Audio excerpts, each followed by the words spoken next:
audio yìí ọjọ́ ẹ̀ gangan náà ni dábàá náà ṣe ṣe wọn. Okay.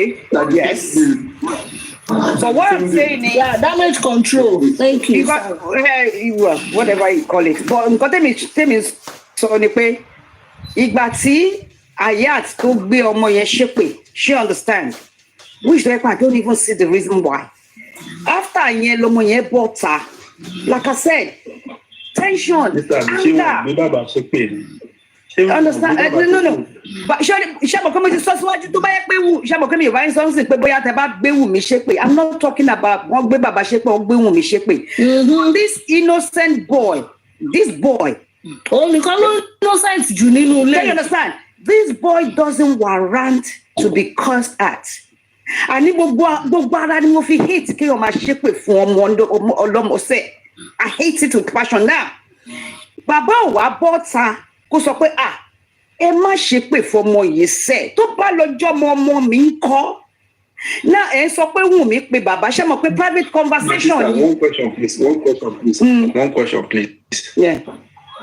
Is the Ayat, is it related to Baba? Or ṣé bàbá ló rán níṣẹ́? No. So, no. See, excuse me, ma. Bukky Jesse náà ó ti ṣe the same thing. Tó ń gbé ọmọ yẹn ṣépè. Sister mi, Baba does not have any affiliation with Ayat. If Ayat said anything, òun ló wà responsible fún nǹkan tó bá sọ, not Baba. Ẹ jẹ́ a máa wà sincere pẹ̀lú Baba tí ẹ ń defend yàn. Ẹ jẹ́ ẹ máa fi excuse sí ọmọ. So ti Bukky Jesse wá kọ́ tí Bukky Jesse máa ń gbé ọmọ yẹn ṣépè. Ẹ dúró. Yorùbá náà ló sọ pé Ayat sọ clearly nígbà tí wọ́n ṣe voice note yẹn pé àwọn tí wọ́n gbé ọmọ mi sí orí platform ẹ̀ wọ́n gbọ́mọ mi ṣépè ni mo ṣe gbé ọmọ ẹ̀ ṣépè. Ayat sọ kínní ó clear. Okay, àwọn tí wàá lọ gbé àwọn ọmọ tíìmù tó gbé ọmọ ẹ̀ ṣépè. Ṣé bá ọmọ tiẹ̀ lọ gbé síbẹ̀ ṣé bí Wùmí ló ń support àbí ta ni wọ́n support tó fi gbọ́mọ ẹ̀ ṣépè ṣó mọ̀ wọ́n rí? Ọ̀tàjẹ́ tó fi ṣe tó bá yẹ bá Ayat fẹ́ jàjà yẹn fẹ́ẹ́lì ni àwọn tó gbé ọmọ ẹ̀ ṣépè náà ló yẹ kó lọ bá. Titus, good morning, Titus. Do you understand? Personally, I just don't feel as if, because we keep going out when we do that. The very first time I saw you on this platform, you said this is my actually my husband. You are not team anybody. That you just want justice for Mohbad. True justice. Because everybody is doing their own thing. There's this saying in Yoruba language that says, mo fẹ́ rántí òun ẹgbẹ́ tí kọ́mọ bá lè ṣe bákan la ṣe ń fún lórúkọ. Kọ́mọ bá lè dárò sọ́ńtì lọ ṣe ń fún lórúkọ.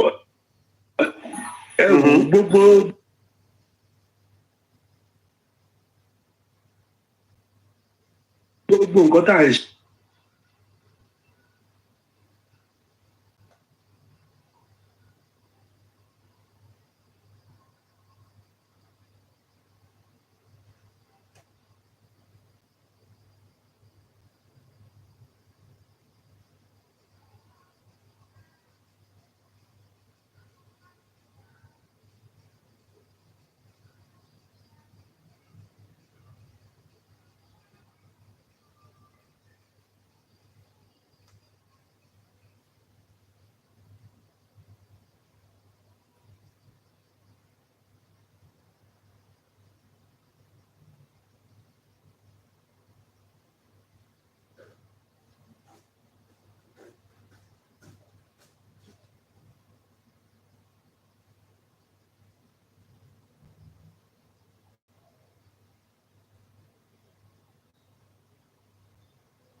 What's happened with the network?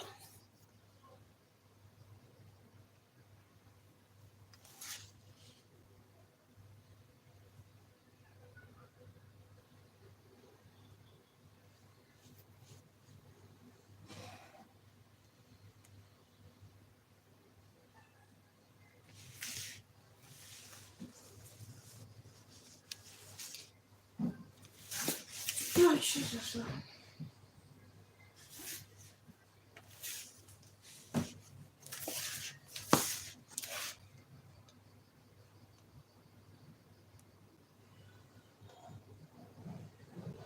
What a beautiful.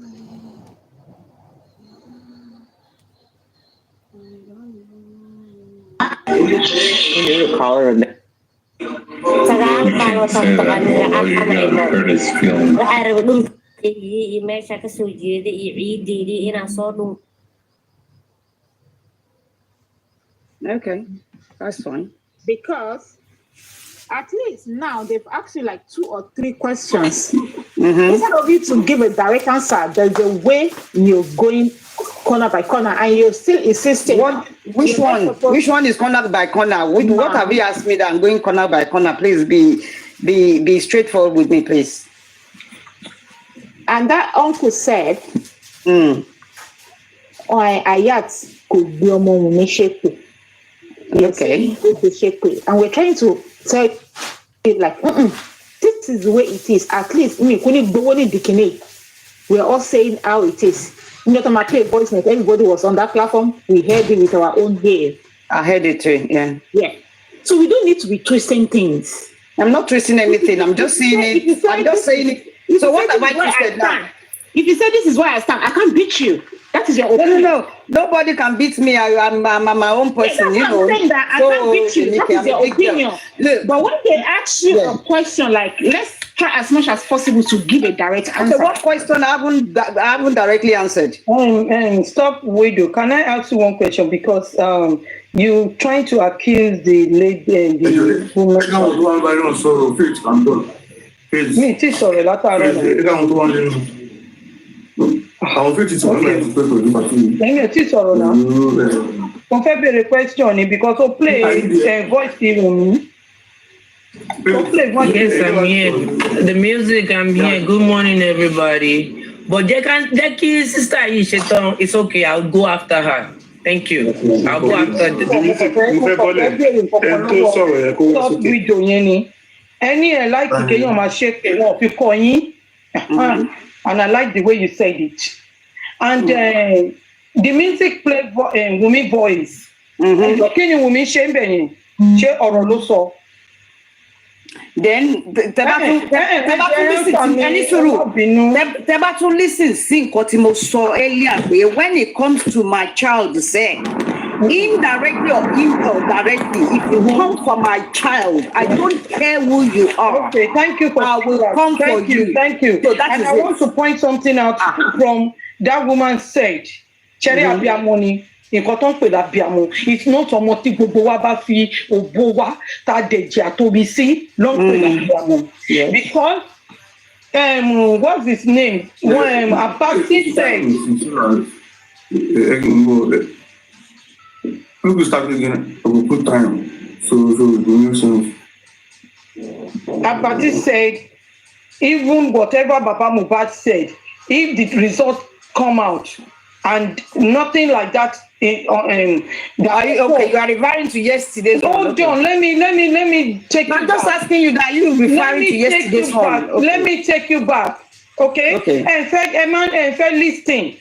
And what in Kotima my episode listing.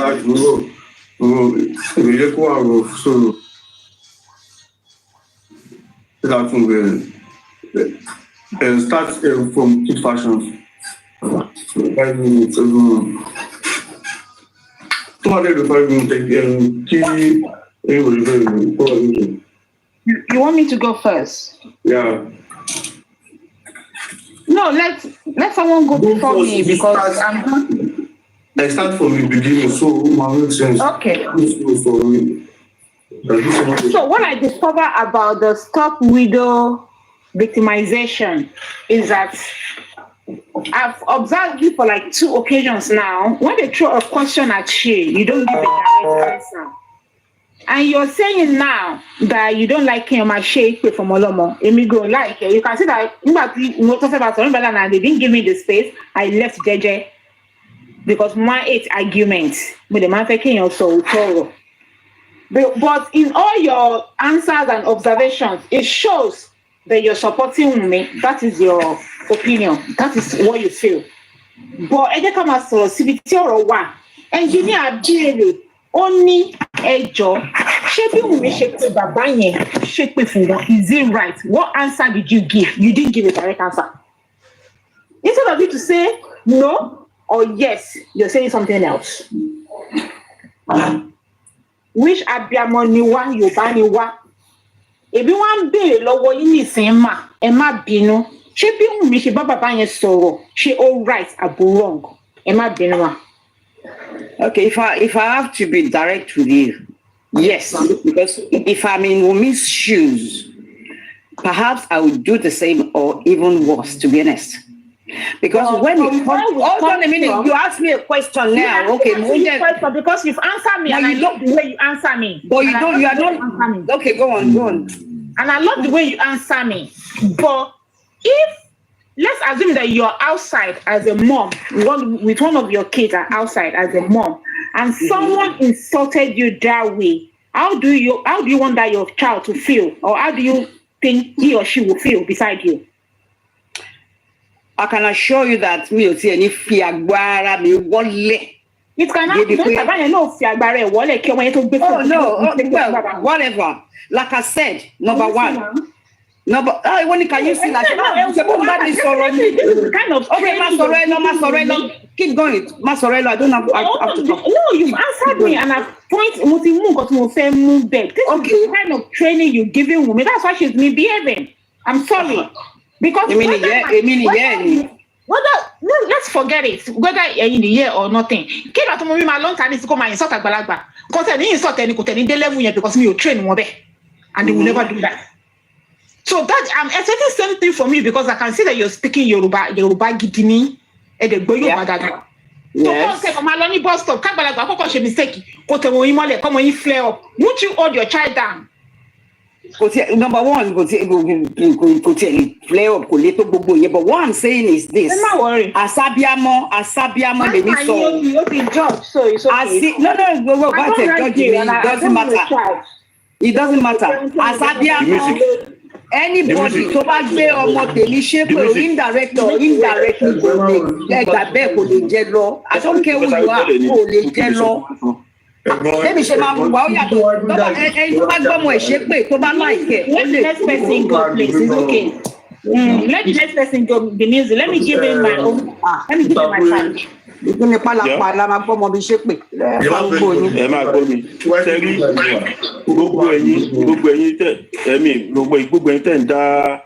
Mommy stop kini we don't know. Man question keke bi won. Eni na question tí mo ma bi won. One might believe in Muslim religion or Christian religion. You know, but I'm going to question you for one. So automatically direct. So automatically direct. I just want to blame alone here.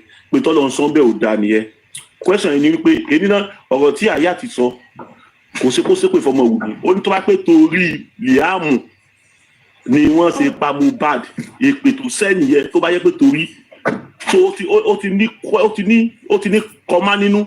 Ó ti ní question there tẹ́ pé tó bá yẹ pé torí ni tá pé mi mo jí kíní o kó rí báyìí fún mi tá pé mi kọ́kọ́ mọ̀ rí bẹ́ẹ̀ fún mi so kì í ṣe blame ní à fún yẹn ètò wọn fẹ́ sọ dis pé mo fẹ́ kí mọ́ mi yẹ bá mi answer question yìí nínú Bíbélì ó ní àwọn babalóje èso àjàrà àwọn ọmọlẹ́yìn kan kí ni ìtumọ̀ ọ̀rọ̀ yẹn ìyẹn ní èkejì wọ́n ní nínú Bíbélì náà tó tún ní pé a ó gbé ẹ̀san bàbá wò lára ọmọ láti ìran kìíní dé ìkẹfà ẹ bá mi dá méjèèjì yẹn tẹ́ bá ti dá méjèèjì yẹn ẹ ti fún wọn ní good answer fún nǹkan tẹ́ ẹ dájú lè lórí ní the argument tọ́ bá ti lè dá méjèèjì yẹn because tó méjì yẹn rìfásì ó yẹ everybody Bíbélì ló dẹ̀ sọ Ọlọ́run la dẹ̀ bí lùpọ̀ sọ so tẹ́ bá ti lè dá àwọn ayé pẹ̀lú blame Ọlọ́run fún nǹkan tó sọ ni pé Ọlọ́run ò mọ nǹkan tó sọ mẹ́ẹ̀ mọ̀tá pẹ̀lú lè dá nǹkan ẹ̀sán yẹn ẹ ti give answer fún nǹkan táwọn á dìbò lórí I rest my case.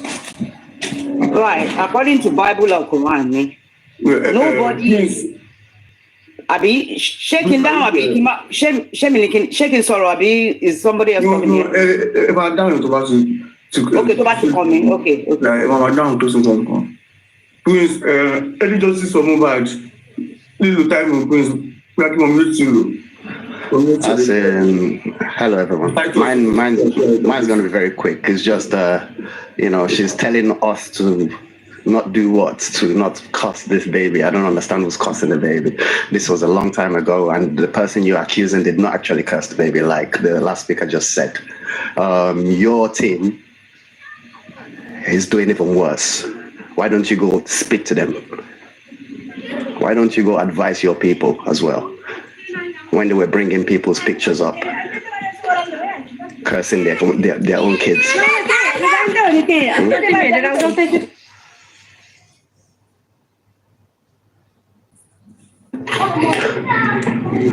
You're just using stop widow victimization as a cover-up. No one's victimizing any widow here. We're asking questions. We're not trying to kill her. Nobody's victimizing any widow here.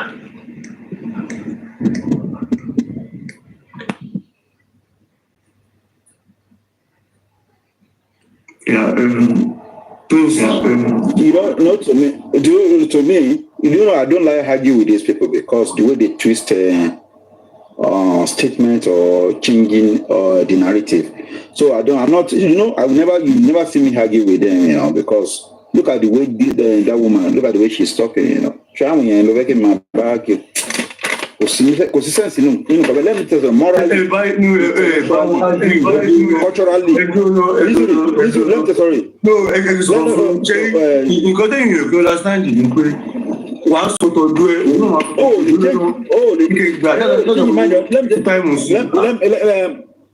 the pivot, morally, intellectually, educationally, culturally, traditionally, religiously, psychologically, mentally, nǹkan tí ọmọ yẹn ṣe ó wrong, kò lè sí nǹkan tó kù sórí kọ́mítà wọn pè ju pé ó wrong lọ. Táwọn kan bá lè jìnnà pé yes nǹkan tó ṣe right, wọ́n continue pẹ̀lú ẹ̀. Ọlọ́run á jẹ́ kọ́mọ tiwọn náà kó ṣerú ẹ̀ fún wọn, ọ̀ kíyàwó ọmọ wọn kó ṣerú ẹ̀ náà fún wọn, káwọ́ bọ́ ṣe máa bí fún gbà yẹn. Arrest Mike. So kúkúnkálukú make a decision àti short àyè wọn short látòrí tàti evidence tàti the facts fún wọn. You just make peace. Tẹ bá ṣì ní àwọn nǹkan bí àwọn ọ̀tá yín nínú justice yìí, àwọn wá ṣì wọn máa dàrú lọ ni.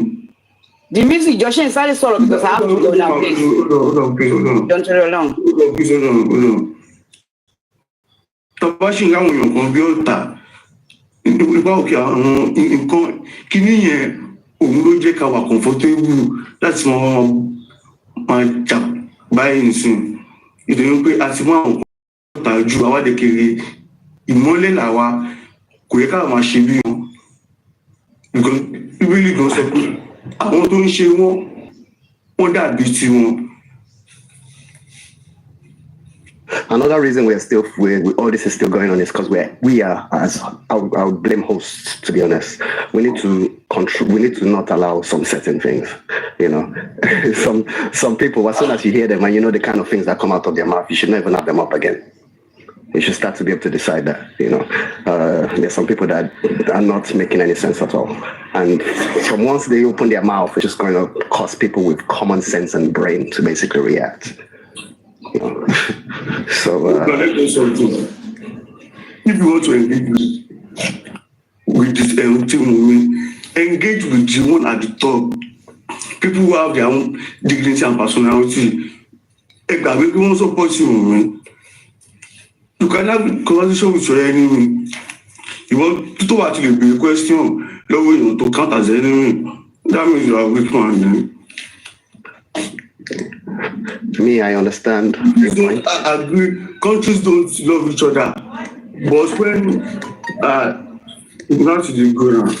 So I understand your point. But think about it here. Think about this one here. Why are we still talking about bullying Liam on your platform? Why are we even entertaining that conversation about bullying Liam? Why are we entertaining the conversation about bullying Liam on your platform? As soon as anybody come up and say anything like that, shut them down. Because nobody's doing that. Are you telling me calm down? Are you telling me bullying that small child is a right thing? But who is doing it? That's the thing. I didn't know that we are still doing. The people are still doing this thing. Who is doing it? Who is the person? The musician for us because I'm meeting law. Don't you go to that platform? I don't see it. I've not seen it. No, for justice. The music time meeting law. Recently, I've not seen it. I need to probably go around a bit more. Titus, upgrade your thinking. Stop thinking. Don't let all these people. Like you asked me. Have I seen anybody bullying Liam recently? I haven't. Hold on. You are even asking me that. Why am I having a conversation about bullying Liam? Why are you allowing them to talk about bullying Liam? Yes, no. Why wouldn't I talk about it? Why wouldn't I talk about bullying Babatu is not right. Bullying Babatu is not. Yes, mute. I beg. So now you are encouraging bullying that young child. Is that what you are telling me? Are you gonna let me speak? Because I don't think you understood me. I said nobody, from my knowledge, has been bullying Liam recently. And the last time this thing happened, it was already debunked that Hayat did not bully this person. Yes, other people were bullying. We are treating old conversation. We are taking this thing, and it needs to be conversation about bullying that small boy. So we shouldn't. But it's not happening any recently. It's an old conversation, and it's not something that's interesting to be talking about. If you don't want to talk, get down, and you will get down. Put your platform. No problem. You think that suit yourself? Hold on. Do you think that I came about? Suit yourself. People should be able to come up. People should be able to come up to advise you, and people should be able to come up to advise you, and you just give me your opinion. I've heard your opinion already. Are you mad? I've heard your opinion. Who are you that you advise me? No problem. What have you done in your life? No problem. See that you're better than me. Are you for real? No problem, sir. Number 2 relation. G. No problem. Go learn. If people mad for it, if you are bullying a young child and people are still trying to fix things, and you this dumb skull, you are telling me shit. Fuck you, man. Please, you can continue. Easy.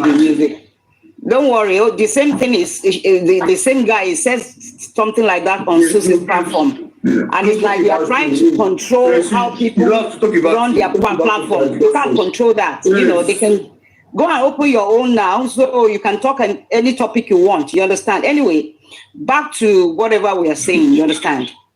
Now, like I said, drugs. Yes, I know. The same thing. No, stop talking about him, please. Mute. Am I talking to you? I'm talking to you, Kinina, the music. Yeah, go on. Let me hear. She's not imagining. Great Pabu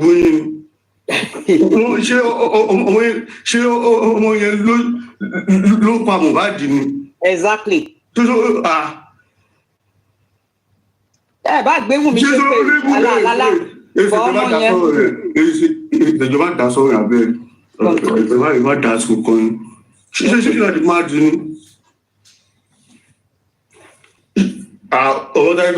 that you are high on cheap drugs. I can see. You see that you have a very low IQ. You have a very low mentality. You are just trying to form as if you know what's up. You are doing that. You're telling me that I'm having a conversation about bullying that minor. You see that the wrong thing? Don't be stupid, man. Yeah, I'm going to say I'm glad to do. O ti tún drop mi ni. Time mi ti lọ ẹ̀kan mi ti sọ. O dẹ̀ ní time mi ti lọ wọ́n ló gba time mi tán náà. Ẹ ṣì dúró náà ẹ̀mi sọ̀rọ̀. Hello everyone and the panelists and the commentators. What I'm trying to say is that we should be on a good scale to level it. Baba did not abuse that lovely boy. Okay? If Baba abused that lovely boy, he is the one that lost his son. Wunmi lost a husband. And Wunmi can get 100 of that Mohbad. Abiamo, nǹkan tó máa ń dùn mí ni pé àwa abiamo, especially obìnrin, a máa sọ àwọn ọ̀rọ̀ kan.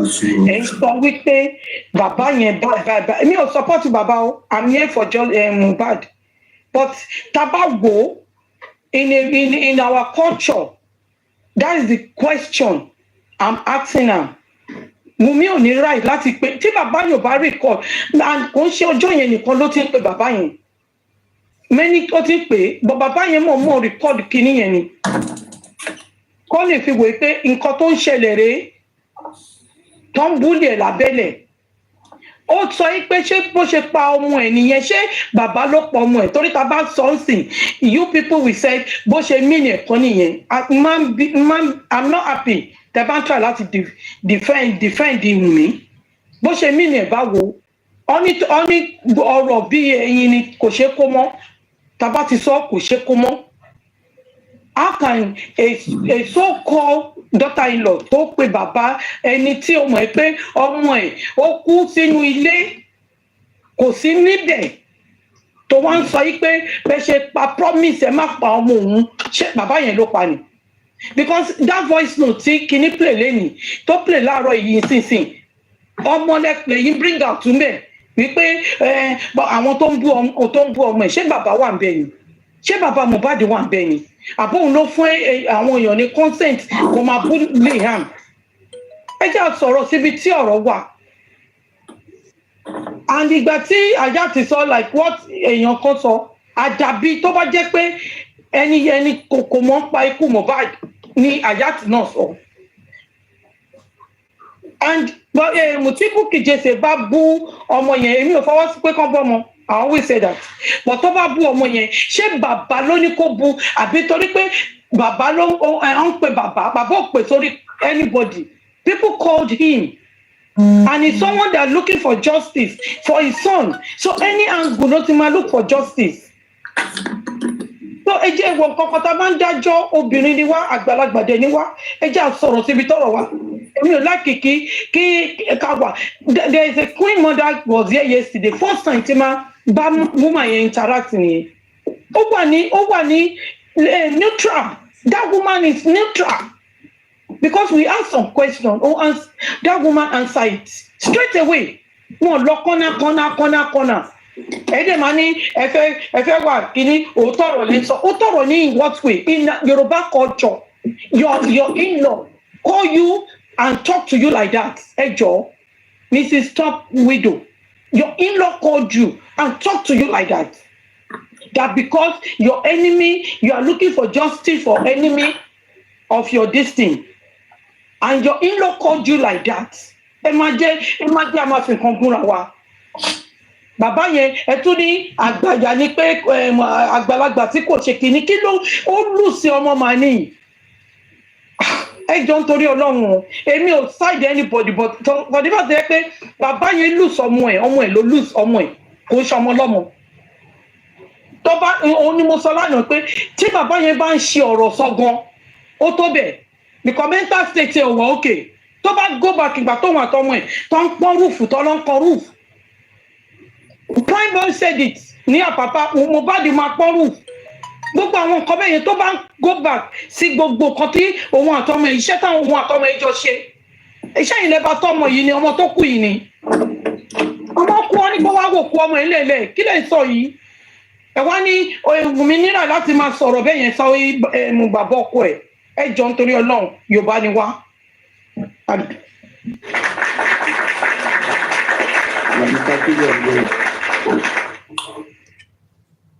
Mr. Kunle. Stop with the ball of a coming. Oh, don't walk out here, mute me. The music. No, not Yeah. Man, this will be there, bro. Anything about we get gas. No, a man making me swear, Joe. I believe it is one issue. I believe it is one issue. Why you must be doing so? Justice for Mohbad. Wumi said Baba, when she called Baba Loba,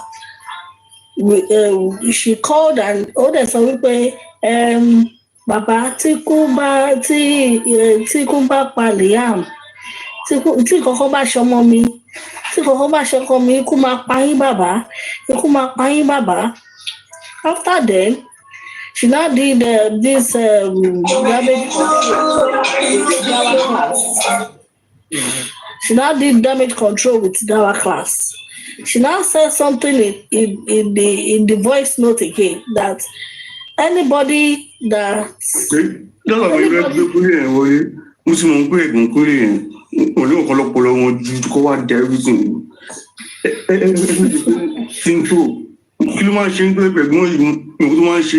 every time báyìí tí wọ́n ti wọ́n fi wá èdèmọ́ wá dàrú èdèmọ́ bá wọn jà àwọn tẹ̀mọ̀ pẹ́ láì kí ló dé tẹ̀yìn send the request. So bí mo ṣe ń sọ lọ. Tó bá ti wá sókè ẹ má bẹ anybody jà kí ló ṣe yín. Àlàyé ò tiẹ̀ fàjà. So ó wá sọ nínú bíbẹ̀ yẹn ìgéèlú wípé anybody that tried to kill LIÁM or Kinikan would die. Well, as someone died before, yes, Mohbad, yes, okay. Ṣé ká tó sọ pé kò mọ̀ kan tó ń sọ níbi ibẹ̀ yẹn ni? But anyways, court of law ló máa dájọ́ gbogbo yẹn. Ìtẹ́mi wá after is Baba directly did not cause LIÁM, and I don't believe Baba can actually cause. Baba is a grandfather directly through the blessing. Baba ò lè gbé ọmọ blessing ṣépè, bẹ́ẹ̀ dẹ̀ ni Baba ò lè gbé ọmọ Mohbad ṣépè. So Mohbad gan ọmọ tí ọmọ LIÁM gan is not the first grandchild. So Baba has been a granny. Ipò granny ni Baba yẹn wà. Kò lè rí ọmọ 2 years old àbí ọmọ 1 year old tó bá lọ ní títì. Ipò granny ni Baba yẹn wà. Baba yẹn ò ṣe even gan àwọn ọmọ ọjọ́ Baba gan ní church gan àwọn ọmọ kéékèèké gan. Ipò granny ni Baba yẹn wà. Baba yẹn ò lè wo sùsù náà. Kó ṣépè fún LIÁM. No. Baba yẹn ò lè wo sùsù kó ṣépè fún LIÁM. Nítorí kí ni ọmọ 5 months nígbà tí bàbá ẹ̀ fún ọmọ ọdún kan. Why? No. Tí wọ́n bá sọ pé bàbá ṣépè fún Wùmí, ká máa sọ̀rọ̀ yẹn lọ, agree. But bí bàbá ṣépè fún LIÁM, kò wọ́ọ̀t nǹkan tí Wùmí máa fi wá pé bàbá yẹn láti máa ṣépè fún bàbá. Ẹ jẹ́ ká sọ̀rọ̀ síbi tọ́rọ̀ wà kó dáa.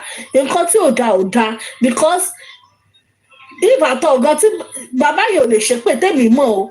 But tá bá tún wá sọ pé bàbá yẹn wá ṣépè fún LIÁM, ibo ló ti ṣépè?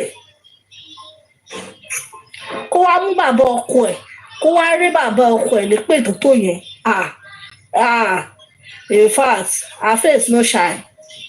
Láyé kò wá ọmọ tó tọ́ ní àárín yẹn rárá. Sorry to say. In fact, I'm not even sorry to say that angle because kò sí bó bá ṣe lè jẹ aṣa tó kò gbéná wojú bàbá ọkọ ẹ̀ báyẹn. Irọ́ o. Bó ṣe wà paid, o lè wà paid tó bí bàbá yẹn ṣe wà paid because bàbá yẹn ló sọ ọmọ nù. Bàbá ló mọ nǹkan tó bọ́ kúrò lára ẹ̀ kó tún wá ṣe ọ́ndárí ọmọ ológo tógo tí ń búyọ lára ọmọ. Irọ́ o. èébú tó bú bàbá yẹn gan kò lè kúrò ní mẹ́mórì bàbá yẹn títí ọlọ́jọ́ máa fi dé sára bàbá yẹn. Yes, ìyàwó ọmọ ẹ̀ ló yí sọ̀tẹ̀ tó bá yẹn. Kò yẹ kó rí bẹ́ẹ̀. Ẹ jẹ́ ká tún wò ó pé kí ọkọ òkè kọ́kọ́ mi ní ìsìn kó wá gbé ìyá mi ṣépè. Ìbáwo nìyẹn ṣe fẹ́ jẹ́? Kò possible. Kò tí ẹ gbọ́dọ̀ wáyé ni. Láyé nǹkan tí ò dá tè sọ fún if there's any other amendment kó wá bó ṣe máa bẹ bàbá ọkọ ẹ̀ kó wá àkíyèsí bàbá ọkọ ẹ̀ kó dẹ̀ jẹ́wọ́ nǹkan tó bá ṣẹlẹ̀ tí ò bá ṣe òun kó jẹ́wọ́ àwọn tó bá ṣe and that is it. Gbogbo ìta drag in social media yìí and she caused it to herself anyway because she brought it out. Thank you. Sí ẹ̀gbọ́n Kúnlé ní pẹ́tẹ́ ṣe wà áyí ẹ̀kí ṣe yàn gidi every time ẹ mọ̀ pé like àwọn people yìí ẹ máa send request máa tún máa bẹ̀ yín ní pé ẹjọ́ tó bá ti wá sókè o ẹ má ṣe pé o tó bá ti wá ṣe pé fáwọn people yẹn tó bá ti wá react èyí máa lo react tọ̀dọ̀ mi lèyí máa gbé kiri from one platform to another èyí ẹ̀rẹ̀ ni wá sọ ẹ̀rí sọ fún wọn ní pé èyí gangan ní ìka èèyàn because kò ń ṣe dandan ni kí wá sókè kí wá bá wọn sọ̀rọ̀ nígbà tẹ́ send request mo tún bẹ̀yìn pé ẹjọ́ tẹ́tẹ́ bá ti dókè ẹ má ṣe pé fáwọn pípù yìí o kò ń ṣe first time kò ń ṣe second time kí lẹ fẹ́ gbà ń bẹ̀ èèyàn tuntun ok ojúmọ́ ní bá sọ pé ojúmọ́ ok ojúmọ́ ní wọ́n nígbà láìkì wọn which is fine kò dandan kẹ wá sí platform mi ẹ̀ẹ́dẹ̀ lè sọ fún mi pé nǹkan báyìí máa ṣe lórí platform mi ẹ̀bá kìí láti justice jù bẹ́ẹ̀ lọ nígbà tí mi nínú ọ̀kan sọ̀tẹ̀ pé nígbà mi ò kí ń ṣe justice but ẹ̀yin gangan ni wọ́n ní problem pẹ̀lú ẹ̀yin gangan nìka èèyàn àwọn èèyàn ẹ̀wọ̀n bíbá yẹn sìn ò dẹ̀ ní sọ̀rọ̀ sí ìyẹn ọ̀rọ̀ tọ̀dọ̀ mi lọ́wọ́ máa sọ̀rọ̀ sí tó yẹ kó sọ̀rọ̀ pé no this guy tell you before you come up say no come up come swear ìgbé wọn dákẹ́ síbẹ̀ reaction tọ̀dọ̀ mi lè wọ́n máa sọ kiri.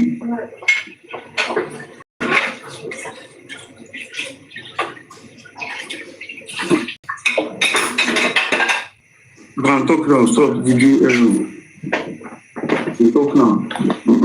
Mi ò mọ̀ nǹkan tẹ́tẹ́ gbà pẹ̀lú àdọ̀tí tẹ́ ń wú yìí bàbá àdọ̀tí lẹ́wù tẹ́ ń bàbá ìwà olóògùn lẹ́wù because tó wáyé pé ní common sense ni mo sọ kí ni fún yín time without number ni pé tẹ́ bá ti mọ̀ ẹ lè bá people yìí engage pọ̀ nípa ìláìkì wọn kò dé olóńgbé máa send request ẹ bá máa send request ẹ bá máa ṣépè fún wọn ẹ bá ní pé kí n máa react àná ẹ ṣe the same thing jẹta èyí ní ẹ tún ṣe the same thing mo dẹ̀ bẹ̀ yín kí tó gbé yín wọlé ní pé ẹjọ́ ẹ̀gbọ́n ẹ má wá ṣépè mo ní pé ẹjọ́ ẹ má wá ṣépè ṣé mi ò bẹ̀ yín ni ṣáwọn èèyàn ò gbọ́ bá tí mo bẹ̀ yín ni ètò wá sókè ètò wá ṣépè everything tí ń kúrò lọ àti wàá mímọ for like maybe 5 hours anybody ò ní misunderstanding ẹ̀yin dẹ̀ dé ẹ̀dẹ̀ dá everything rú. tó wá mọ̀ pé láìkì yàn àbí pé láìkì kan tí mo ti tún fún òṣèlú platform mi kó dódó kí wọ́n máa dàrú náà.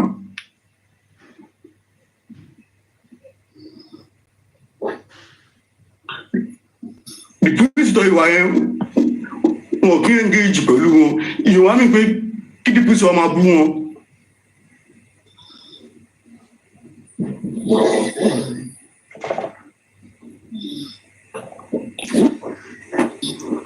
Shay, can I go now? Yeah, I can talk. Yeah? Yeah, I can talk, yeah. Okay, thank you. Right, okay, so they were saying about the tape, blah, blah, blah, blah, blah.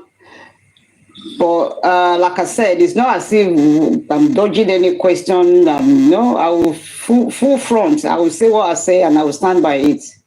You agree with it or not, it doesn't matter.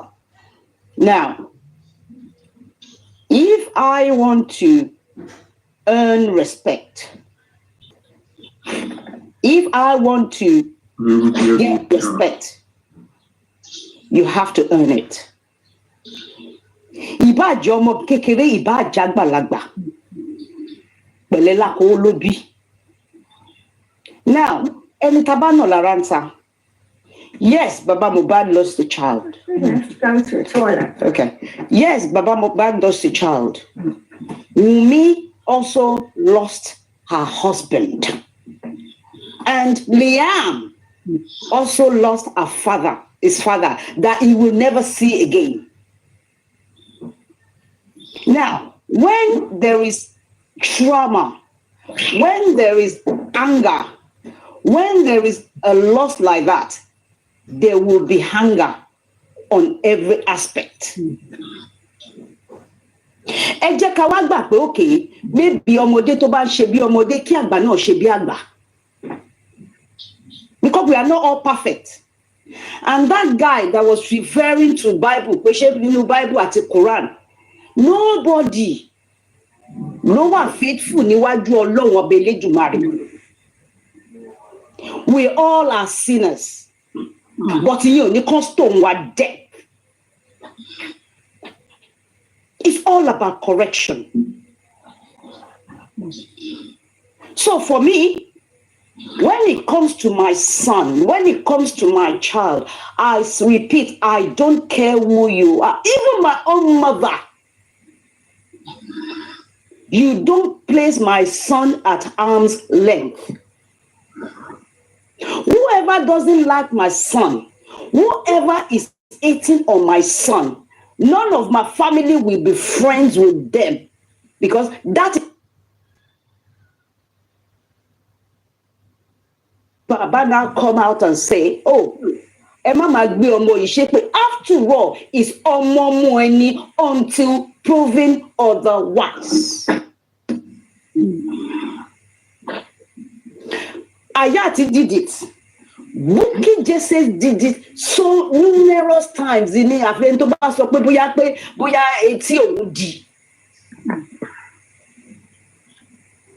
once did Baba said, Omo mommy de lomo you. And she still did it last week, a few days ago. Ewanike Arabia mama time.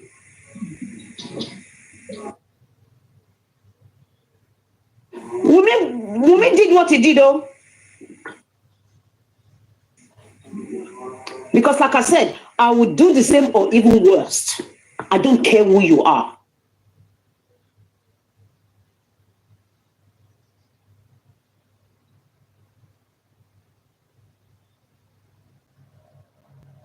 Can I interject? No, let me finish, please, because I've been waiting. I'm going to go. Yeah, because I want to respond to what you just said, miss. No, you will respond to me when I finish, please, because I've been waiting. Ask the music. Now, I've been waiting patiently. I've been listening to you all this time, too. Just so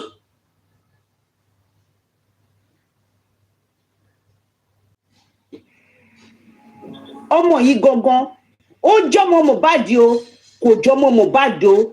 Nobody should curse that child. I don't care who you are. Because sọ pé àyàtì you know, tí side kan bá ṣe nǹkan kan máa wá every excuse that is the point okay. Bukky Jesse ní few days ago, she saw the same thing nípa ọmọ yìí. Okay, but she should pay. So let me just talk, please. So at the end of the day, it becomes funny reaction abiyamọ. Like I said, reaction abiyamọ. Ṣẹ̀rí arara gba kíní ju ara lọ.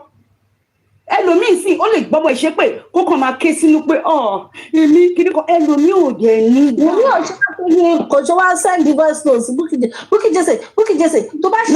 No, hold on a minute. Hello, jẹ́ òde kí ṣe bí ṣé mo interject ní ẹ̀jẹ̀ kí n sọ̀rọ̀. Bàbá ni family bàbá ni mọ́ mi bàbá dì o. Because ẹ sọ pé bàbá kọ́ ló rán wọn, but bàbá will go to this same platform and sit down there and grant interview. Before kí bàbá tó bẹ̀rẹ̀ sí. Adé àti before àti after. Okay. Let me just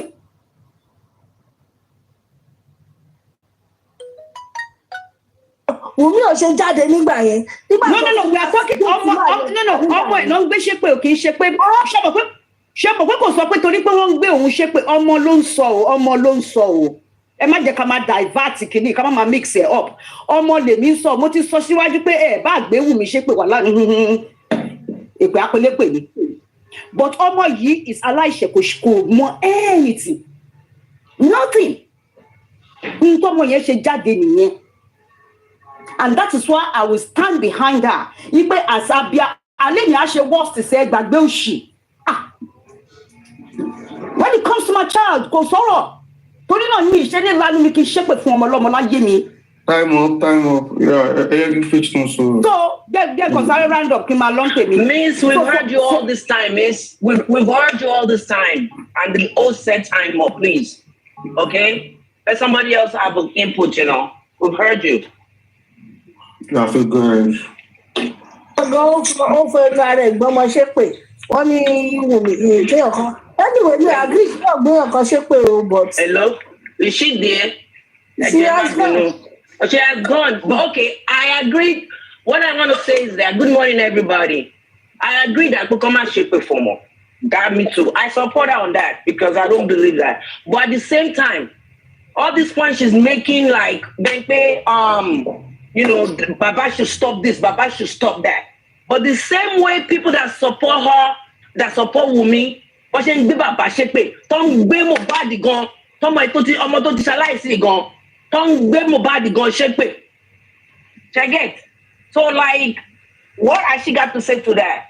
I'm just saying. She doesn't have anything to say to that. You see when I told her that when they were castigating Baba at the beginning, when they were cursing Baba, we thought Baba buried Mohbad alive and Baba is the one that killed his child. Baba is this, Baba. When they were saying everything about Baba from the beginning, Wunmi did not come out to say, Baba come in here. He doesn't know anything, though. He didn't live with us, so he wasn't there when Mohbad died, though. She didn't come out there.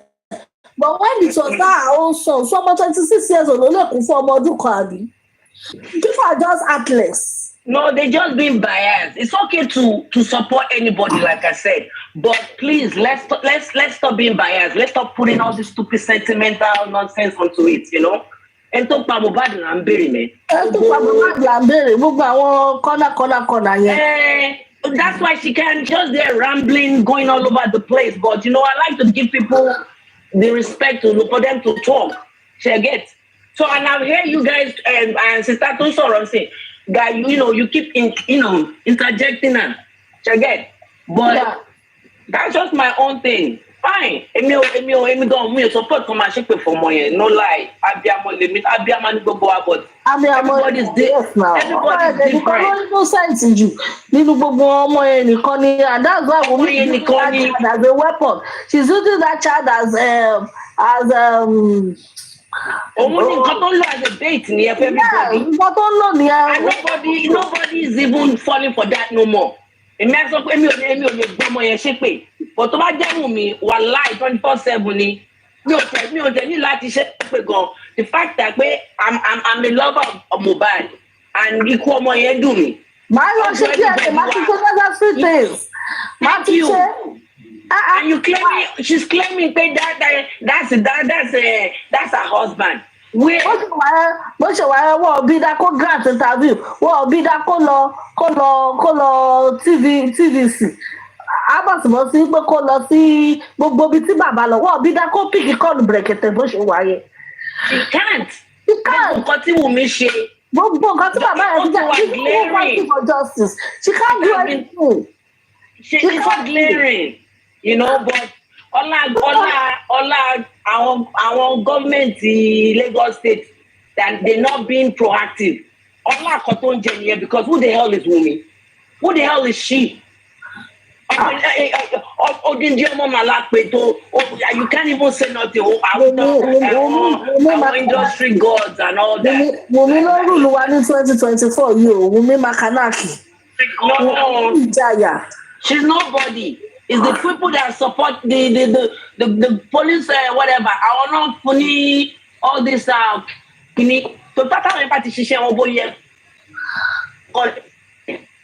Now, very direct case. Very sweet case. Oh, hello, ẹ káàárọ̀. We're on social media. Ẹ káàárọ̀. Ẹ ṣeun, ẹ káàárọ̀. Ṣé rí ọ̀rọ̀ tí gbogbo wa ń fà yìí? Gbogbo kan fà ní à ń fà bí ẹni eléyìí àgbà tiẹ̀, tọ̀hún àgbà tiẹ̀.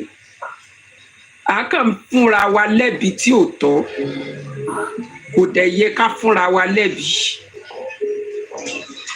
Ẹ jọ̀ọ́ ìbéèrè mi nísìnyí wípé ẹ jọ̀ọ́ àwo obìnrin tá a jẹ́ ìyàwó ilé for now. Tasmin nísìnyí àgbà yìí pé àwọn ọkọ wa àdúrà tá a máa ń gbà tẹ́lẹ̀ ní pé kọ́lọ̀ ń jẹ́ ká kú síbi táṣọ wa gbé wà. Ká mọ̀ kú rádaràda, ká mọ̀ kú síta. Nísìnyí àwọn ìyàwó ilé nísìnyí ẹ̀rùkẹ́rù mọ̀ bà wọ́n ní pé kọ́kọ́ wọn mọ̀ kú sínú ilé mọ́. Tọ́kọ bá ti ṣe mistake tó kú sínú ilé yẹn, ìyàwó yẹn ti dáràn.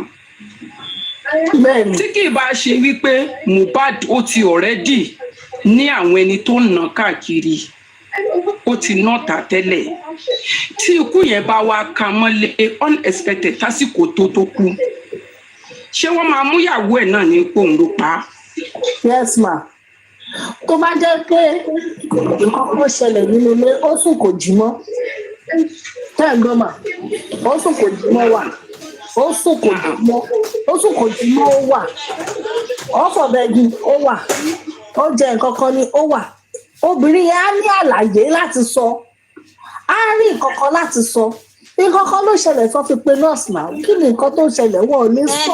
Na that one they cover for inside. Ṣé ẹ rí àlàyé tẹ̀ ń béèrè yìí kò mọ̀ tẹ́ wa lọ́rùn ni? Wọ́n mọ̀ béèrè àlàyé lọ́wọ́ ọgẹ́ yìí. Ó mọ̀ ṣàlàyé ní nǹkan tó náà mọ̀. Ó ṣàlàyé ẹ̀ but kò táwọ̀ ọmọ ènìyàn lọ́rùn pé àlàyé yẹn kì í ṣe bó ṣe rí. Ìfẹ́ ẹ̀jẹ̀ kò rí i pé o. Mo kàn mọ́ bọ́ respect yín ni àwọn mọ̀lẹ́bí yìí wo ni ọ̀dẹ̀. Sísá ẹ jọ bẹ́ẹ̀ ṣe ń gbé ọ̀rọ̀ yẹn tẹ̀ ń fún mi tí mò ń fún yẹn ó ń dùn mọ́ mi. Ṣé ńgbà tó jáde tó ṣàlàyé tó ní nǹkan báyìí ló ṣẹlẹ̀? Ǹjẹ́ àgbà gbọ́ náà? Ní sùúrù. Ṣé rí nígbà tó jáde the first time nígbà tí ọkọ ẹ̀ kó tó announce pé òun ti kú, ó kọ síta pé àwọn kan ló pa ọkọ òun ò lè sọ, àwọn kan ló pa ọkọ òun, àwọn kan ó ṣàǹdárúkọ dé bó ṣe sọ nìyẹn. later láwọn àákọ́rọ̀ bóyá show ní issue ti bẹ̀rẹ̀ ni wọ́n ti jà. Àákọ́rọ̀ bóyá show ni wọ́n ti pa. Àákọ́rọ̀ bóyá àwọn Naira Marley tó bá rántí dáadáa ní ṣẹ̀ṣẹ̀ bẹ̀rẹ̀. Bóyá mo ṣẹ̀ṣẹ̀ bẹ̀rẹ̀ ọ̀rọ̀ justice yìí. Nǹkan tí mo rí ní Instagram tí mo rí tó gbé jáde. Kò direct. Ló ẹ̀ṣẹ̀ wá sọ pé later kò sọ gan wípé òun gangan fúnra rẹ̀ gan kò admit gan pé wọ́n kú sílé.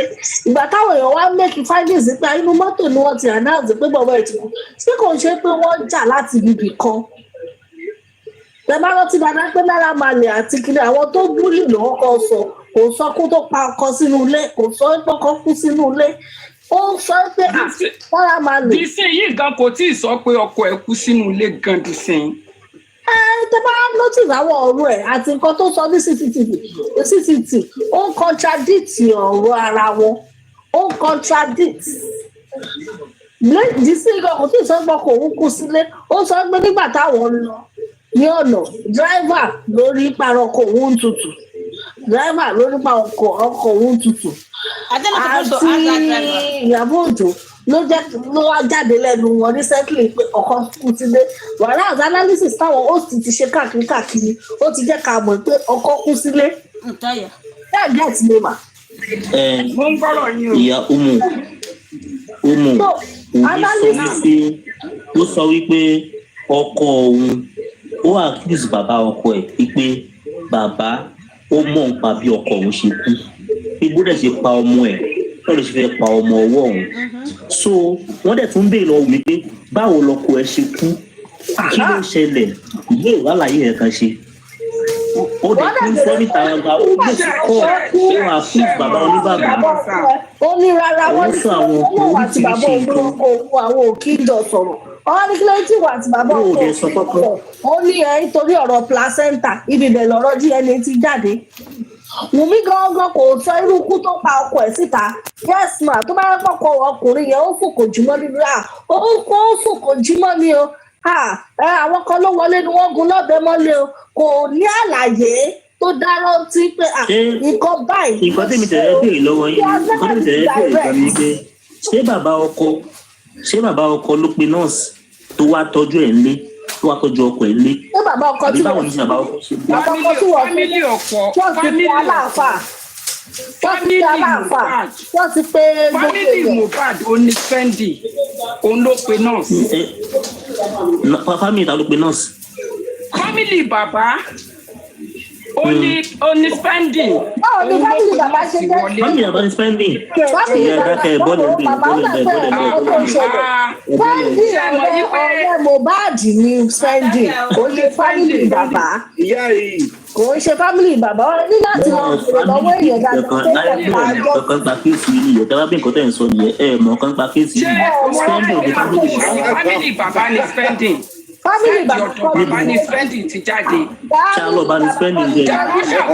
darosha tẹ̀ ń pè yẹn ṣáìdì ọ̀dọ̀ màmá Mohbad ní darosha ti jáde. àmì family bàbá kọ́ ní spending báyìí ọ̀rẹ́ Mohbad ní spending.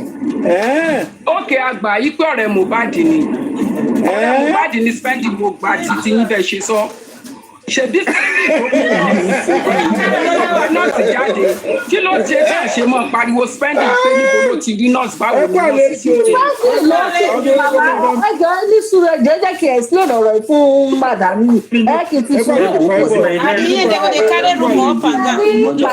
ní sùúrù ẹjọ́ èmi ní táìmù fún wọn ẹjọ́ jẹ́ kí ẹ explain fún wọn ṣe rí family bàbá kọ́ ni spending èmi bàbá òsì ní ilé nígbà tó mọ̀ ẹ́ spending bá wọn pe nọ́ọ̀sì nọ́mbà nọ́ọ̀sì ò lọ so kò létà ló fóònù ẹ̀ ó fún Wùmí ní ó fún Wùmí ní nọ́mbà nọ́ọ̀sì Wùmí fúnra rẹ̀ tẹ̀yìn òun ló pe nọ́ọ̀sì nọ́ọ̀sì dẹ̀ lóun ò sí ní Èkó ipò wà ní Abidjan àbí kí ni wọ́n pè Kótónú wọ́n ní láti dúró de nọ́ọ̀sì tí nọ́ọ̀sì fi dé ìgbà tí nọ́ọ̀sì dé ni nọ́ọ̀sì treat Mohbad òkè kò mọ nǹkan tó ṣe Mohbad ó ní ẹnu ọ̀nà ní fọ́tò ọwọ́ ti bá òun kò mọ nǹkan tó ṣe Mohbad ìgbà tó dé tó wá rí nǹkan tó ṣe ló wá ní kóun jáde síta lọ ra àwọn nǹkan tóun máa lò kó tó wọlé lórí wọ́n ti ń da omi sí orí Mohbad kí ló ṣẹlẹ̀ ó ti di pé àárín yẹn là fi mọ̀mọ́ kí ni reason tó fi pe nọ́ọ̀sì òun ni mo wá béèrè lọ́wọ́ yín sí tó dà pé mo pa sórí yẹn dáadáa. reason tó fi pe nọ́ọ̀sì ni pé Mohbad náà òun ò lọ sí hospital òun ò fẹ́ kán treat òun lọ hospital. àti wá rí àwọn fọ́tò oríṣiríṣi Mohbad. àgbà tó sọ pé òun ò lọ àgbà ṣé ẹ mọ̀ yí pé ó níbi tí Mohbad ti wà lọ hospital tó ṣe òun ò fẹ́ kú o òun ò fẹ́ kú ẹni kan wá treat mi ẹ bá ń pe nọ́ọ̀sì òun ò fẹ́ kú. ọ̀pọ̀ ìyẹn ti pẹ́ àti 2001 ní gbogbo bọ́tẹ̀ ìfẹ́ yìí. tó bá wá ṣètòrí ẹ̀ ní ńkọ́ ni òfin fẹ́ lọ sí hospital àbọ̀ ti mọ̀ yí pé lára àwọn bírèdì tó fi ṣe ìgboro tó bá jẹ́ bẹ́ẹ̀ ńkọ́. ó tún sì lọ sí 2002 náà ó sì lọ hospital gan ní 2003 kó tó kú ó sì ṣe yín kó tó kú. yìí ló irọ́ náà ń pa wọ́n mọ tán ṣe. ẹ ṣeun èmi kò ikọ́ tó fà tí mi fi fẹ́ wá sí bíbí ni irọ́ ni mò ń pa mo gbà onírọ́ ni mí. rárá wọ́n lè má jẹ́ Mrs. Dasola wọ́n ní everybody kò ṣe gbogbo èèyàn ló mọ̀ pa tó rí dáadáa ẹlòmíì kan wà ní ìdí fún èmi ní. ẹjọ kò ní ọdún kí wá sókè tó wá tí mo fi wá bá wọn jà kò ní ọdún kí wá sókè ẹjọ káfí bá wọn jà lọ bá wọn jà abẹ níbi ìbùtọ.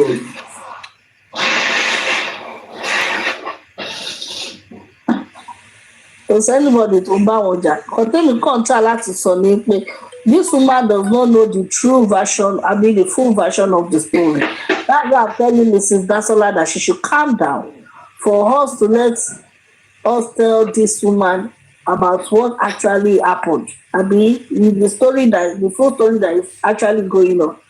Ìyá yìí ò mọ much bí kí ọkọ gbọ́ ní èrèfèrèfèrèfèrèfèrèfè kọ́ wa wọlé láàrin òun ni nǹkan tí wọ́n gbọ́. Sunday ò kì í ṣe family bàbá Mohbad o. Sunday Mohbad o.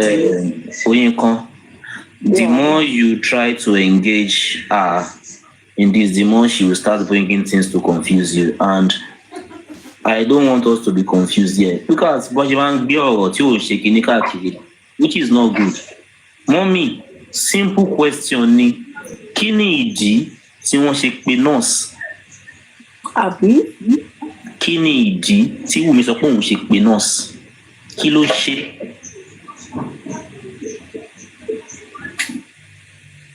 Ìdí tán fi pe nọ́ọ̀sì ni pé ọwọ́ ẹ̀ tó ń dùn kán wá gún ní abẹ́rẹ́ so that a fi pain a reduce pain lára ẹ̀.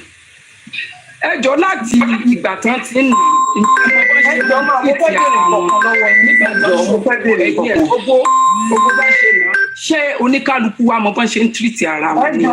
ẹjọ́ máa mo fẹ́ bèrè kọ̀ọ̀kan lọ́wọ́ yín ẹjọ́ nítorí Ọlọ́run ẹni wọ́n fẹ́ gun ṣé tọ́wọ́ yàn bá wú ọ máa ń gúnyàn lábẹ́rẹ́ yìí. Yes, wọ́n lè gúnyàn lábẹ́rẹ́ náà. Ní sùúrù ẹjẹ́ mi kọ̀ọ̀kan fẹ́ bẹ́ẹ̀ lọ kó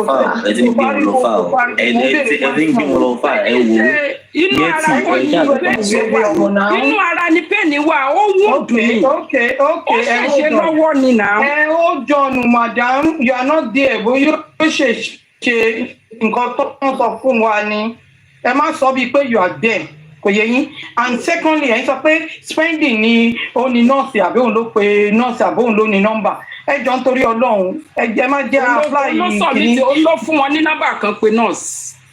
Bí eyín ajá ẹ jọ ẹ ó dọ̀ bẹ́ẹ̀ wọ́n ló pe nọ́ọ̀sì báyìí. Gbogbo ẹni sùúrù sani tó fún yàn nọ́mbà ẹni sùúrù ẹni sùúrù òun náà ni mò ń sọ fún yín àti ń bẹ̀ ẹ jẹ́ àsọ̀rọ̀ ṣẹ́ni tó fún yàn nọ́mbà ok mo fún yín nọ́mbà sí ẹni ẹ̀ ń wá nọ́ọ̀sì wọ́n pe nọ́ọ̀sì Mohbad wọn gẹ̀ẹ́tì ọ̀wọ́n spẹ́ndì wá náà ní nọ́ọ̀sì ti tòun ó ní òun ní nọ́ọ̀sì ti tòun wọ́n dẹ̀ ní kó pè ó pe nọ́ọ̀sì yẹn ò gbé fóònù ó dẹ̀ fún wọn nọ́mbà ṣé nígbà tí spẹ́ndì fún wọn nọ́mbà ó ní dandan nọ́ọ̀sì tòun ní kó pè dandan I'm asking you ṣé ó sọ fún wọn pé call my nurse compulsory kéèyàn bá fún yín nọ́mbà tó fún yín nọ́mbà tailor pé tailor mi ń ránṣọ tó dáa ẹ gba nọ́mbà ṣé dandan tẹ́yìn bá tailor sọ̀rọ̀ dandan lẹ láti gbàṣọ fún tailor. Tó bó lè gbàṣọ fún tailor tó bá wù mí ìyẹn ò dẹ̀ lẹ́bi pé mo gbàṣọ fún tailor. Exactly. Òun náà lè pe nọ́ọ̀sì blame spending for giving the number. Kì í ṣẹ̀bi ni náà. Ṣé ẹ̀bi ni spending fún wọn ní nọ́mbà náà sì ni ṣé ẹ̀bi ni nǹkan tí spending ṣe tó rán gbìn. Àgbà ẹ̀pọ̀ torí pé kán lè escape ọwọ́ tó nǹkan tó ń ṣe ṣé àwọn tó ń pe nọ́ọ̀sì náà ìpè nọ́ọ̀sì kó wá gún yàn lábẹ́rẹ́ ṣáwọn nẹ́bi ni ṣe bí torí pé àṣà àwọn akóná láfíà ni. ok madam ẹ fẹ́ kó ní àlàáfíà èèyàn wà nínú ìrora ẹ dẹ̀ fẹ́ kó ní àlàáfíà ẹ dẹ̀ dúró fún nọ́ọ̀sì tó wà ní Kútọ́nù kò sí ní Kòròdú o Kútọ́nù kò sí ní Ìjẹ̀bú Òde o Kútọ́nù ẹ dúró fún nọ́ọ̀sì èèyàn dẹ̀ ń jẹ̀rora ẹ wá ní ẹ dúró fún nọ́ọ̀sì kò dé níjọ́ kejì nọ́ọ̀sì ló wò sí ní Nàìjíríà ìjọ́ kejì lòun máa dé ẹ dẹ̀ dá nọ́ọ̀sì yẹn lẹ dúró fún ẹ jọ ẹ bá mi ṣàlàyé yìí ẹ bá mi ṣàlàyé yìí ìrora tó ń jẹ tí ò bá lè bi kán gbé lọ sí hospital nǹkan. Ó dà pé ẹ̀hún dàgbà kan tí mo sọ. Ó lè má ní agbára bíbí pé kán gbé lọ sí hospital. Tí answer question mi. Ṣé nọ́ọ̀sì kan la ní Nàìjíríà? Ẹ̀yin bẹ̀rẹ̀ lọ́wọ́ mi, ìrora yẹn ni nọ́ọ̀sì pé kán gbé lọ sí hospital. Ṣé ẹ mọ̀ pé ẹ ti divorce to hospital yìí? Ẹ̀yin ti sọ divorce ọ̀rọ̀ ẹ ti ní ìwọ́de òfin hospital. Ní ìdájọ́ question yẹn. No. That question now. No, let her answer. You're not giving her room to answer your question. Let her answer your question so that you can give her floor to answer your question. Don't worry. Ìrora yẹn ò bá ní agbára débi pé. Pivot máa ń mute me. Ọmọ náà kò fẹ́ lọ sí hospital. Ọkọ yẹn sọ pé òun ò fẹ́ lọ sí hospital. Kò sẹ́ni tó wà ń bẹ̀ ọ̀rọ̀ tí wọ́n sọ làwọn náà gbọ́. Ó náà ò fẹ́ lọ sí hospital.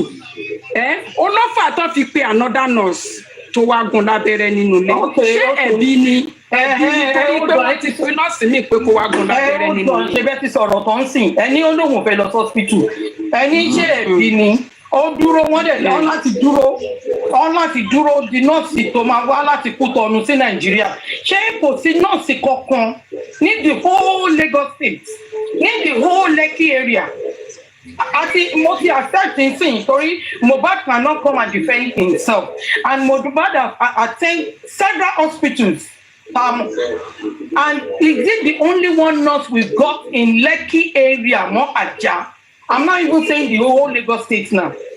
Lekki area and Aja, is it only one nurse that can attend to various people? Ìyẹn ni mò ń béèrè question.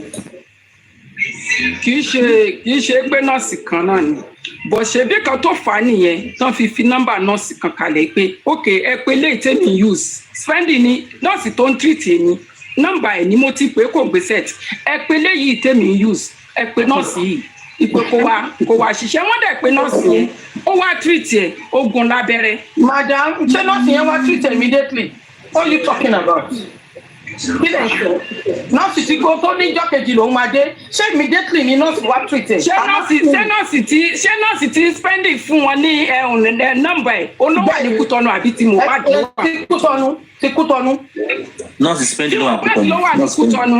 Spending ló wà Kútọ̀nù tí mo bá dì kọ́. Nọ́ọ̀sì spending ló wà Kútọ̀nù. Nọ́ọ̀sì spending. Yeti, continue your question, please. No, I've already, submit my question because sometimes I want to láti engage.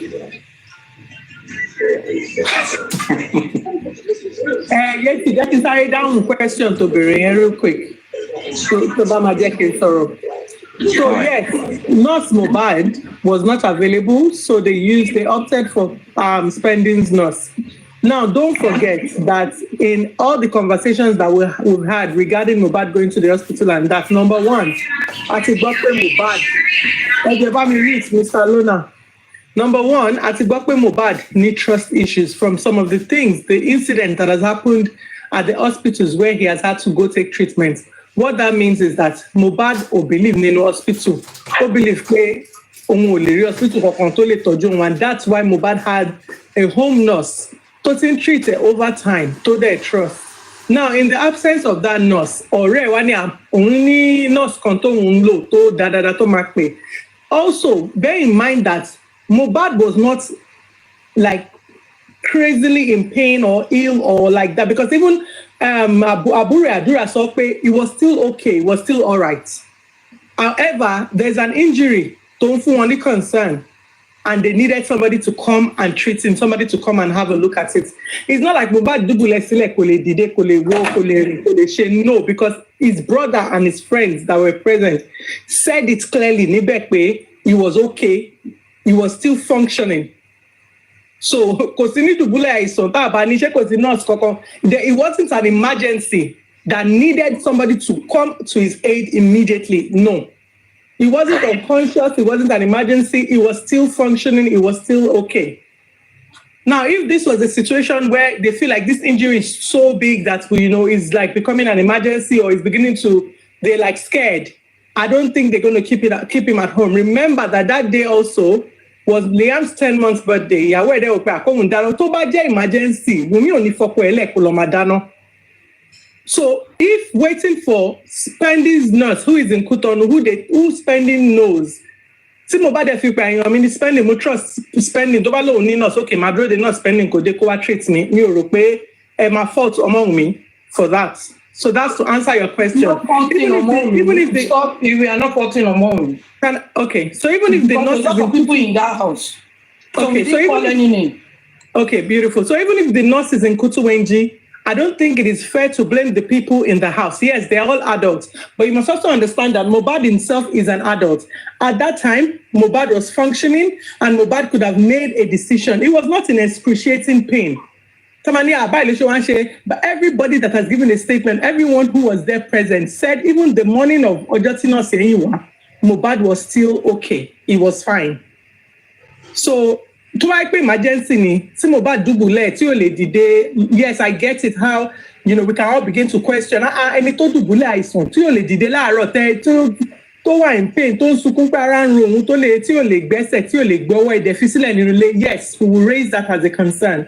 But again, ẹ má gbàgbé pé Mohbad has been through worse situation, worse assault. Ìgbà tó ti lárí ẹ̀ mọ́lẹ̀, táwọn bíi 6 tó ti nà, tó stomp on him and all that. Remember that àwọn èèyàn kan náà lọ dúró, nurse kan náà ló ń wálé ló wá ń treat ẹ̀. From when he went to the hospital, where he said, I'm in this hospital, they are not treating me, or I'm sure you've all seen that video. So Mohbad went through a phase where he felt like the healthcare system failed him and they were not attending to him because, again, he thought, certain people have bought this healthcare system. And if you ask me, how do I know? I'll tell you how I know. It's because I watched majority of his videos. Okay, thank you for saying that. But I'm not done. Hold on. Let me see. No, you can't be talking like that. Someone needs to talk as well. Because once we leave you can be there for 1 hour. I am not done. I'm not done. Àmọ́ yẹ nìkan tó ń gbèrè lọ sí hospital. I just have a question on that point that you had. I just didn't want to interject you. But please, can I ask you this question? Hold on. Let me just ask you this question. You can answer it together alongside. I don't want to interject you at all. Okay. At what point will you feel like you need an emergency medical attention? At what point will you feel like you need an emergency medical attention?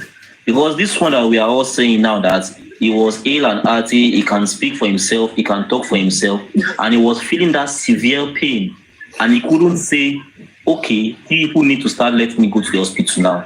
Or we need to look for a nurse close by in LeG or within Lagos, and they have to settle down for a nurse coming down from.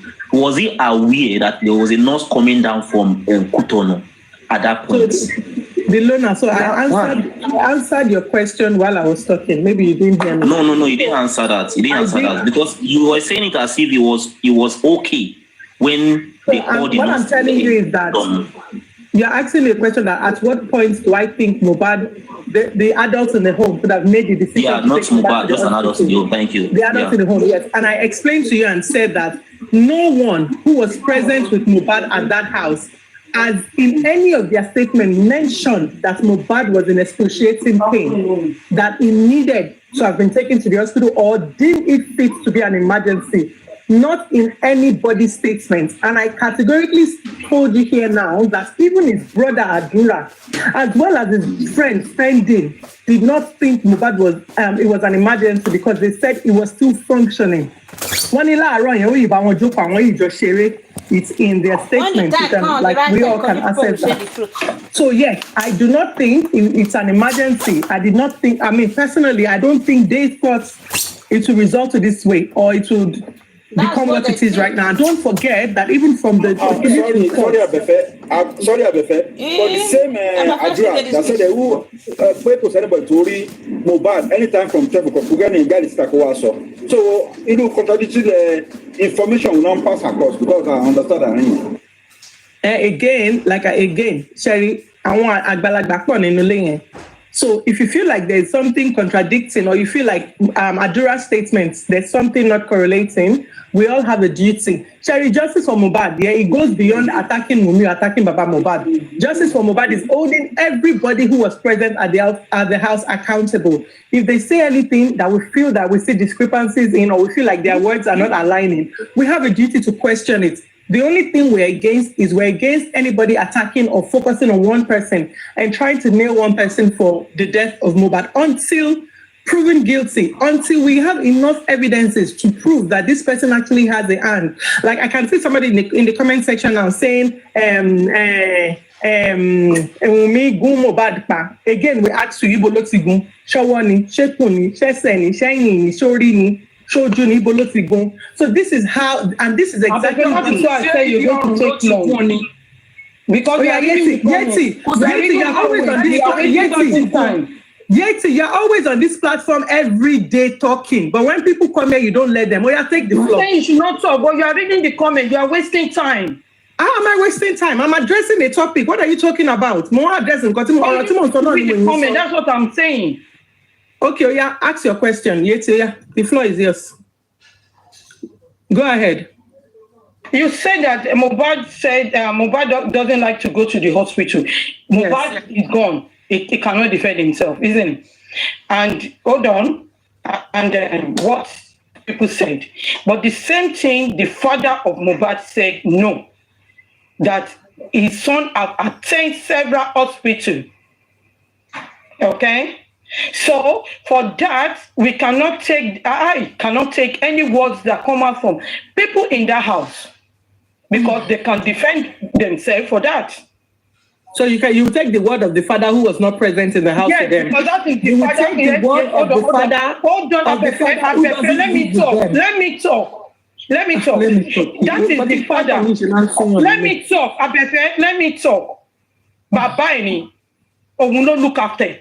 Òun ló look after tó fi lọ di code. Hold on, tó fi lọ sign Malia's record. Tó fi end up in that Lekki. Baba ni, ó mọ ọmọ ẹ̀ dáadáa. Okay, so I will take, hold on. Let me talk. I will take Baba Mohbad words for that hospital thing, but I will not take his word about other people, like he's saying anything about Wunmi. It's none of my business. But anything about his son, I will take his word, because anything that about my children, anything I said, people should trust me for that, because I'm the mother of my children. It's not people in that house. So Baba Mohbad know his son properly. They say OMOWUMMI attend the hospital.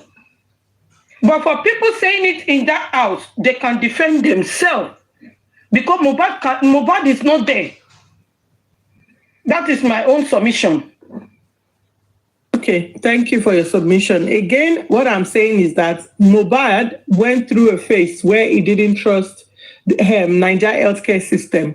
I'm telling you that we saw a video on social media where Mohbad was saying, you know, I'm at this hospital, they are refusing to treat me. If anything happens to me, I'm at Kiniko Hospital. Wunmi also confirmed that, because whether we like it or not, even when she was pregnant with her baby, Mohbad insisted he didn't let her go to the hospital. That's why she had to use, you know, local, whatever, Kamankpe. So again, yes, Babalo Lomo, I agree with that. No doubt about that. Nobody can know your child much more than you. However, I know that there was an incident that happened to Mohbad, that they had finished beating Mohbad, they had finished harassing him, smashed his head on the floor and all that, took him to the hospital. His father got there, they told his father what had happened. His father called him and he said, yes, I'm going to the hospital. But his father then turned around and went back home. So nobody can judge anybody's father, nobody can judge anybody's mother, or judge a dead man, whether we like it or not. However, you know, I'm only going to take the words of the people who were there, the people who were in the house with him. All right, Abefe, sorry, we understand, don't go too far.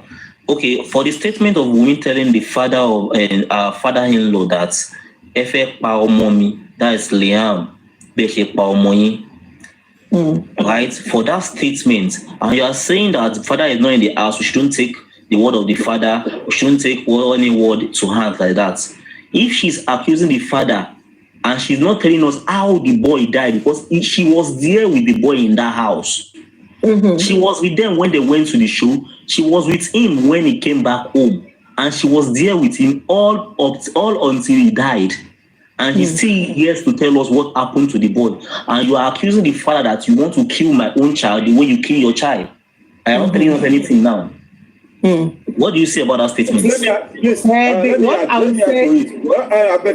Before you answer, let me add to that. And the power when you mission of prayer, Baba Mohbad, Lopa, Dami go one bed. She said, she was a witness. And the other more. So answer.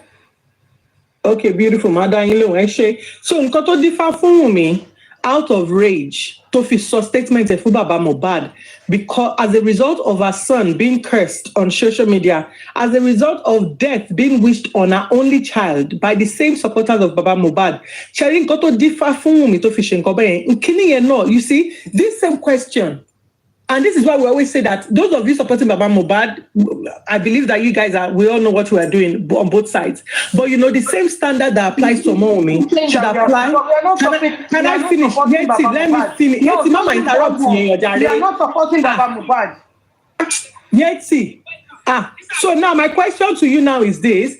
Now, the same standard that applies to OMOWUMMI should apply to Baba Mohbad. Now, if you're asking me to go and ask Baba Mohbad that question, now I'm telling you that you people I need to ask you people, Baba that said when they do the DNA, he will tell you people who and what side is son. You people should be asking him the question as well. Because if you're telling me now, Madam, Wumi sorrow before Baba Mohbad. Wumi sorrow before Baba Mohbad. Wumi sorrow after Mohbad. No. You didn't answer the question. You didn't answer the question. You are missing the point now. We are not even yet at that point of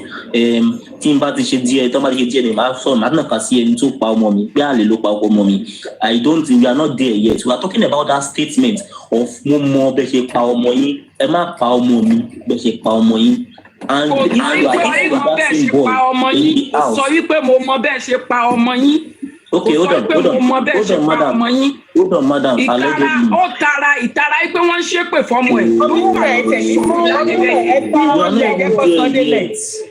Continue. I'm not interjecting you. I want you to answer the question the way you're answering it. And it's left to any one of us to accept what you are saying or not. You are not there, I'm not there. No, I'm not here. No, Mr. Lona, please, let me correct an impression. Understand me. I'm not here to convince you guys. No, yeah, fine. No. I'm not here to convince anybody. I understand. Yeah. I can choose to take what you say, and I can choose to go by my own word. It doesn't matter what anybody is saying here. We are just normal human beings, just analyzing things and saying things to each other. Let us think let us be rational. Let us be civil about everything. We are not supporting Baba, we are not supporting Wumi.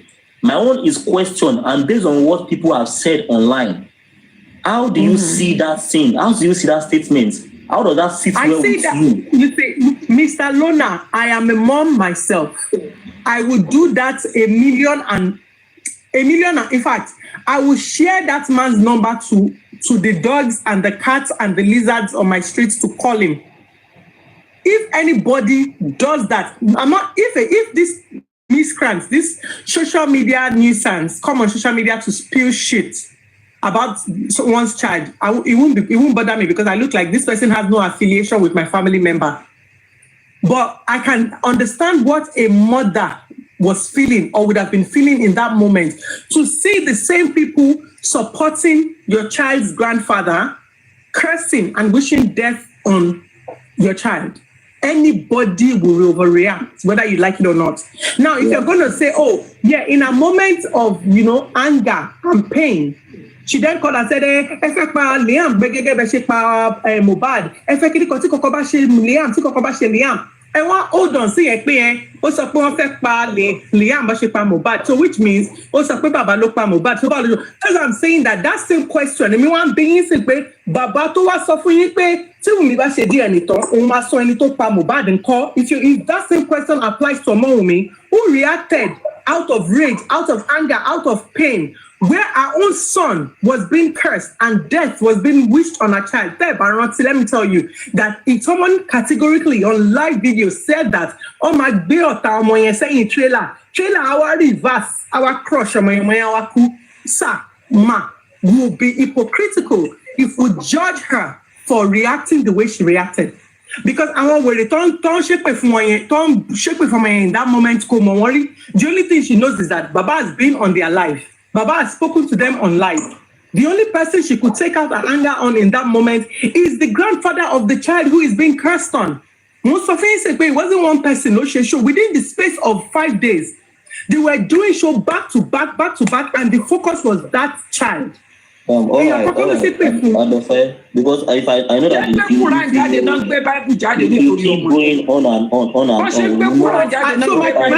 answered your question, and I've told you that if you're going to ask me that same question, you should be asking Baba Mohbad as well. Okay, since there's a which means why don't you save us the stress and tell us who killed your son? I want to ask you a question. Was that statement Baba made that bá ṣe DNA làwọn máa mọ́mú tó gba ọmọ yẹn. Was that made before Wunmi accused Baba of killing? Mr. Lona, how is that?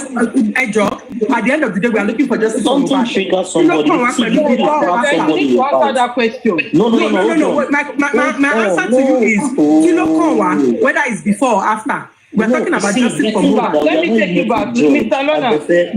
Let me take you back. Hold on, Yeti. Let me just tell her something, please. You are not here to judge. I'm not to judge her. I'm not to judge Baba. But my own question is just simple. Was that statement made before she accused Baba of killing his own son? My answer to that, my answer to your question is, from the time OMOWUMMI made the statement to the time Baba Mohbad made the statement, we have not gotten justice. Anything that leads us to justice. So whatever you're asking, I want to believe that your question, there's no smoke without fire. Mr. Lona, can I ask you a question? Maybe your question is supposed to lead us. Answer my question first. Mr. Lona, let me answer your question. Okay. Let me answer your question. Maybe your question is supposed to lead us to what time Mohbad, Abi? Of course, yeah.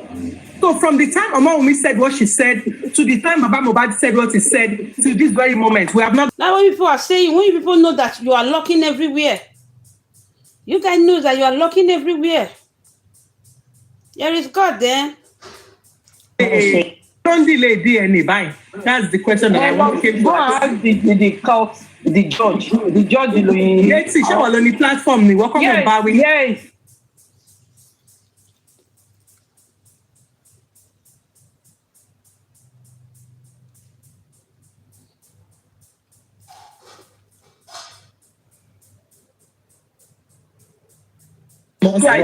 Coming. No, the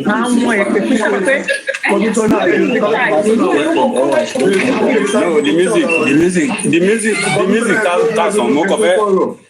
Tutu pa people le wa sha bi wu ejo mo flo ma be keke bole. Ejo mo flo ma be.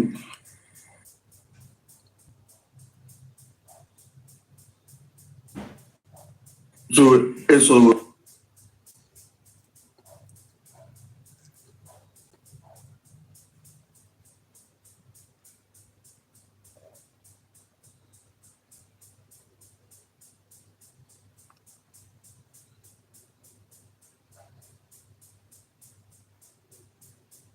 ní ṣe pé fún ẹ. Calm down, check ball. Ìyá mo fẹ́ dá lóhùn kan tó ń béèrè DNA test yẹn ni mo fẹ́ sọ fún result mo fẹ́ sọ fún ni. Ọ̀rẹ́ mi ẹlẹ́nu gbọ́dọ̀. No Yeti ò bẹ̀ mí kò ṣe pé nǹkan DNA test tó ń retí pé wọ́n máa sọ síta corona ló ti máa sọ ṣó ti gbọ́ so kò tí mo kò fẹ́ sọ fún ẹ náà nìyẹn. Ṣọ́ ti wá sign ṣé bàbá ti sign ìgbà document ṣé bàbá ti gbà. má wọrí kò sí nǹkan tí bàbá fẹ́ sign má wọrí yẹn gbàgbé yẹn gbogbo yẹn rumors ni gbogbo tó ń sọ yẹn rumors ni. Commissioner ìyẹn ṣe ti gbọ́ wàá rí result tó bá di ìjọ corona dasọ ọdún mọ̀kọ́ fẹ́ sọ náà nìyẹn the music carry on Yeti.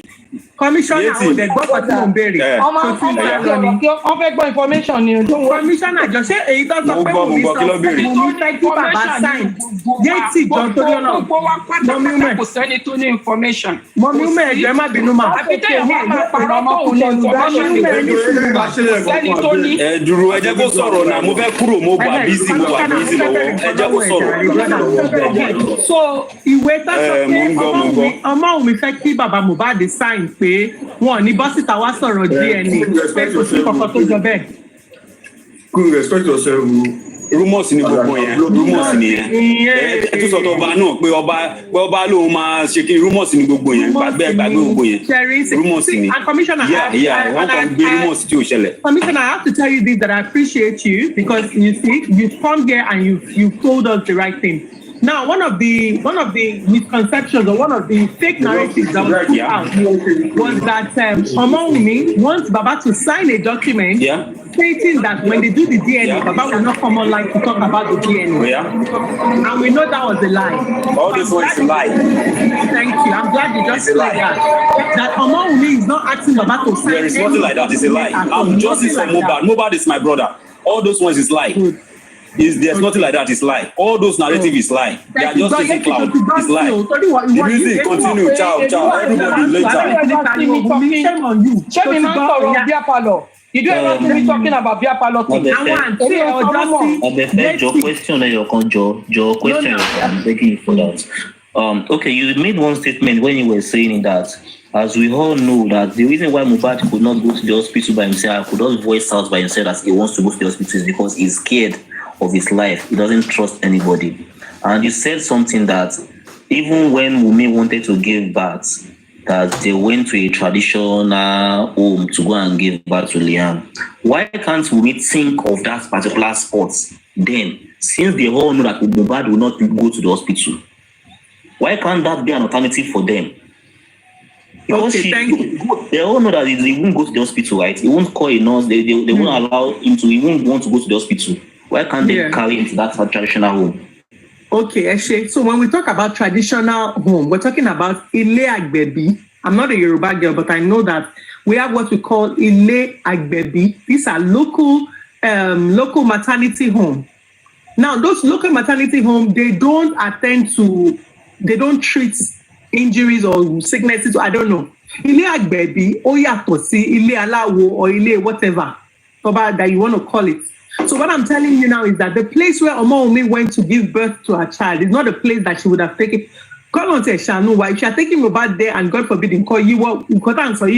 So no, I don't think she would have taken him to Ile Alawo, Alagboabi, Kinielewe, or Mabe, I don't know. You know, for them to treat or whatever that is.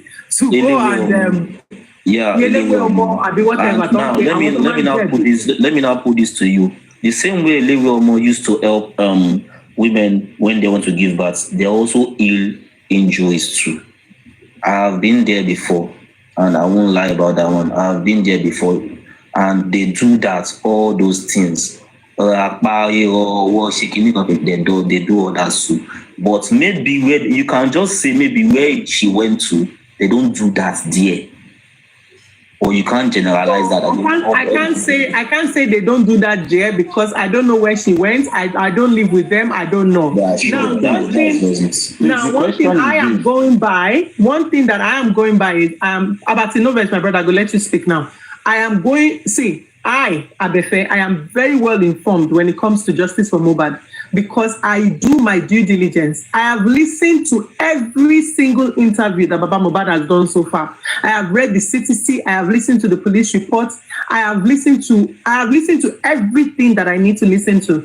Now, if you ask me a question that I don't know, I'm not going to come here and say because I'm defending OMOWUMMI, I will then put my integrity on the floor and step on it because I want OMOWUMMI to look good. No.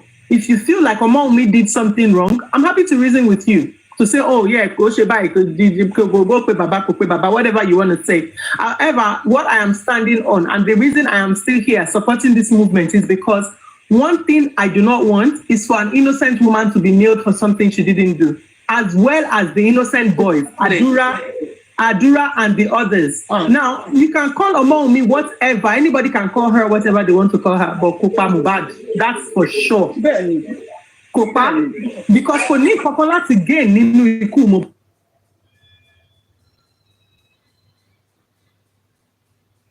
But as a matter of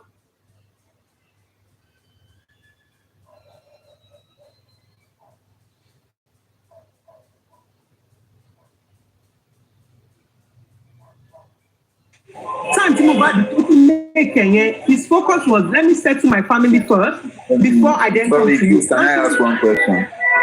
Go ahead. Oh yeah, official format. Go ahead. Mama Bola in 2 minutes. Official format. Go ahead. How are the TT? Okay. Money kò ń ṣe ìyàn tá à ń bára wa jà yìí ní way out. Gbogbo wa táwa ń bí nǹkan tá à ń béèrè ní justice for Mohbad. But èmi á like láti direct question mẹ́rin kan sí sister Abẹ́fẹ́. Okay. Just 4 questions. So láti ìgbà tí Mohbad ti kú yẹn, ọ̀nà wo ni bàbá Mohbad ló ń gbà wá justice for Mohbad? That's question number 1. Question number 2. Ipa wo ni Wunmi ti kó nínú justice for Mohbad? Ẹ jẹ́ ká ṣe lẹ́yọ̀ kọ̀ọ̀kan, mi ò ní rántí o. Number 1. Okay. Ipa wo ni bàbá Mohbad ń kó nínú justice for Mohbad tẹ́yìn mọ̀?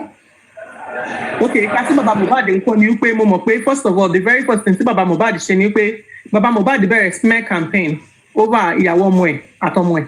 Secondly, bàbá Mohbad ó release the album, ó ṣe tribute for ọmọ ẹ̀ láti fi remember his son. Thirdly, mo mọ̀ pé bàbá Mohbad ṣe media round tó ń lọ sí media round kiri kò only sọ̀rọ̀ justice ọmọ ẹ̀ ó tún question paternity ọmọ ẹ̀. Then lastly mi mọ̀ bóyá bàbá Mohbad ti ń ṣe yẹn but mo hope pé bàbá Mohbad máa lè bẹ̀rẹ̀ sí ní come online more láti sọ̀rọ̀ nípa àwọn tó sabotage iṣẹ́ ọmọ ẹ̀ tó na ọmọ ẹ̀ tó harass ọmọ ẹ̀ tó ṣe gbogbo aburú tó ṣe gbogbo ìyẹn. And then lastly mo mọ̀ pé bàbá Mohbad ṣí GoFundMe account bóyá GoFundMe àbí GoFundMe mi mọ̀ pọpẹ́rẹ́ àná ṣá anyway wọ́n ṣàṣe so àwọn ipa tí mo mọ̀ tí bàbá Mohbad ti pa ní wọ́n ti take the second one ipa wo ni Ọmọwùmí ti kó nínú justice for Mohbad láti gain justice for ọkọ ẹ̀ lẹ́yìn mọ́.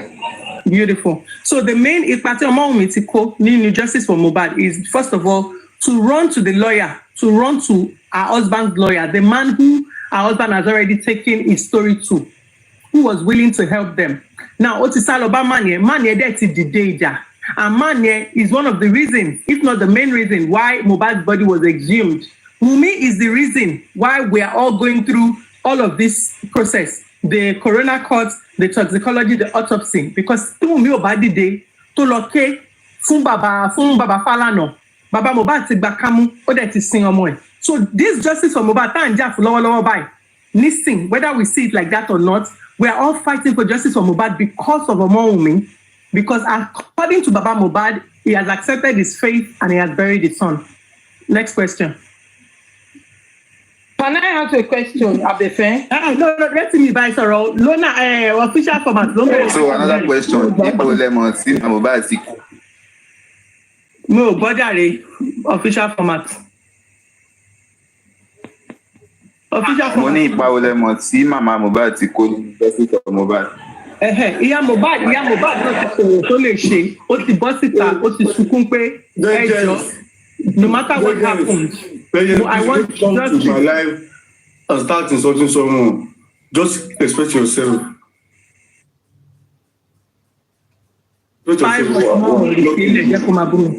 Ipa tí ìyá Mohbad ti kó ni pé ìyá Mohbad ti jáde, ó ti rojọ́, ó ti pariwo pé ẹ̀yin ọmọ Nàìjíríà rere ẹ bá mi wá justice fọmọ mi.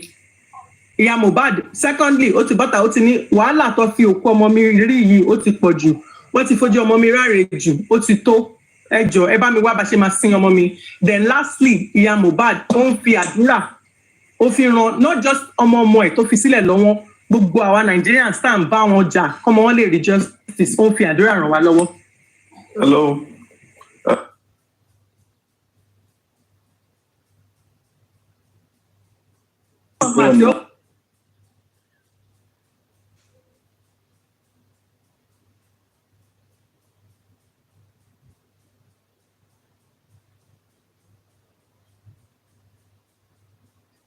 Kò ń ṣe Fálànà ló sọ pé kẹ́ set up corona kò dẹ̀ ń ṣe Wùmí ló gbé kéèsì débi tó wà yìí. Also, hold on, Nabati, hold on. Falana not jump onto this thing because hold on, you have your time. Hold on. Ẹsẹ̀kẹsẹ̀ tí Mohbad kú kọ́ ni Falana kọ́ ni Wùmí lọ bá Falana kò dẹ̀ ṣe pé ẹsẹ̀kẹsẹ̀ tí Wùmí kú àbí Mohbad kú ní Falana dìde pò máa help wọn. Outcry ti wà. People outcry ló jẹ́ kí Adébítadé yìí. It was one of them. Pẹ̀lú Wùmí pẹ̀lú bàbá Mohbad. Pẹ̀lú Wùmí pẹ̀lú bàbá Mohbad. None of them ló jẹ́ kí kéèsì débi tó dé. It was people like you and I. No, enough is enough. People protested. After the protest, ni Lagos State Governor jáde ló sọ̀rọ̀ lọ́lọ́pàá náà ṣe mọ̀ pọ̀ máa ṣe investigation. So please try and remove that statement pé ohun Falana or Wunmi. It was you and I that were protesting. Wunmi never said anything. We never heard anything like Prime Boy. Before kí wọ́n tó dá corona lẹ̀ kí ilé ọlọ́pàá tó bẹ̀rẹ̀ investigation gbogbo wọn dákẹ́ ní náà pẹ̀lú bàbá pẹ̀lú ìyàwó pẹ̀lú gbogbo family as at then kò sẹ́ni tó mọ̀ ìyá Mohbad gan because wọ́n rán pé ìyá Mohbad ti kú ẹ jẹ́ ayé máa paint nǹkan ní nǹkan tó jẹ́ gbogbo nǹkan tá à ń sọ tí ìlú ìfidébi tó dé yìí ni kò sẹ́ni tó wà interested ní.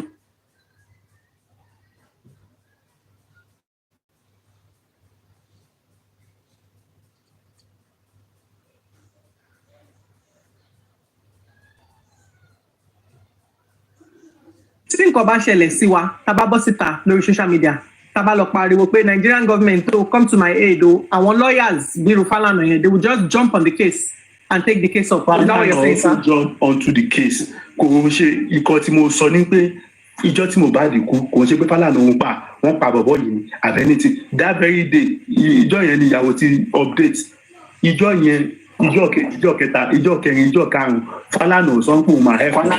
That's incorrect, sir. Any information, sir. That statement is not right, sir.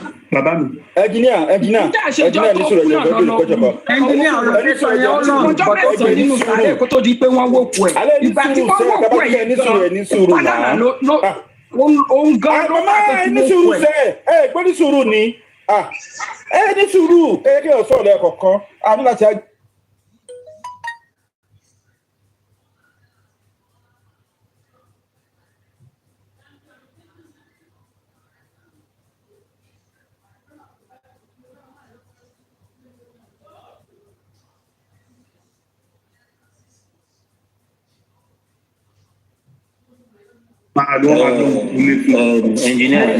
Òótọ́ wo lọ sọ? Ṣé torí wọ́n sọ òótọ́ yẹn ní kẹ́kẹ́ máa lo òun líle fún wọn? Ẹjẹ́ kí n sọ̀rọ̀ professor náà ẹ fẹ́ bú mi abẹ́fẹ́ ní èmi. Mo bẹ̀rẹ̀ bẹ̀rẹ̀ question ni pé ṣé justice for Mohbad ni Falana ń defend ni àbí Falana ń defend Wunmi? Bóyá akẹ́kọ̀ọ́ lọ justice for Mohbad so question yìí yẹn dá bàbá Falana ń jà fún justice for Mohbad nǹkan tá a ṣe máa bí ẹ̀yin náà nìyẹn sì pé kí ló dé sí bàbá Mohbad.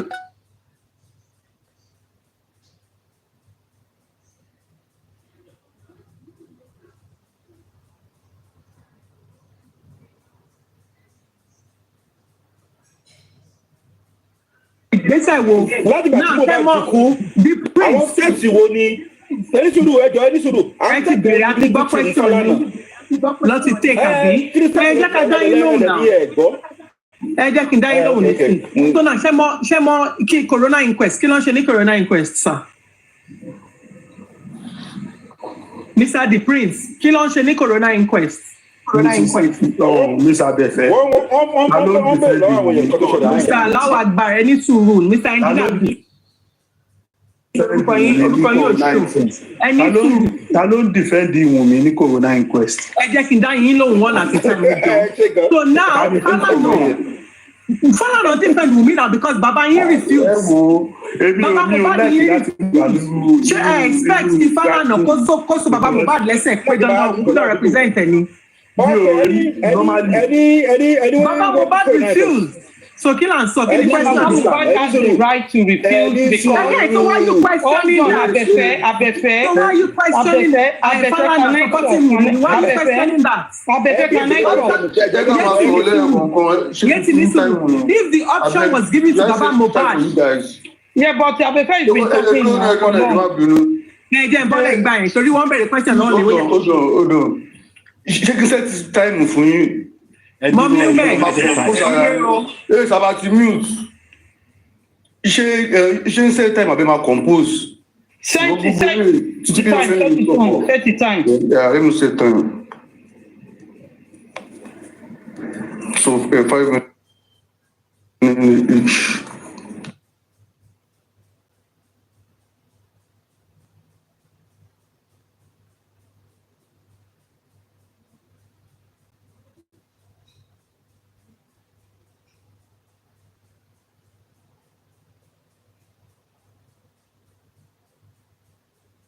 Defend it.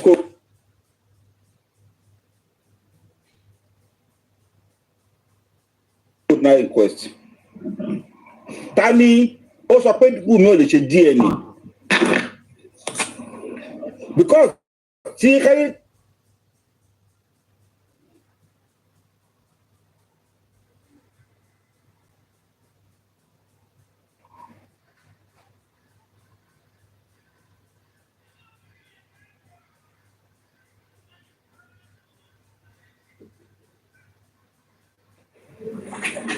the music ṣé mo lè lo nu táìmù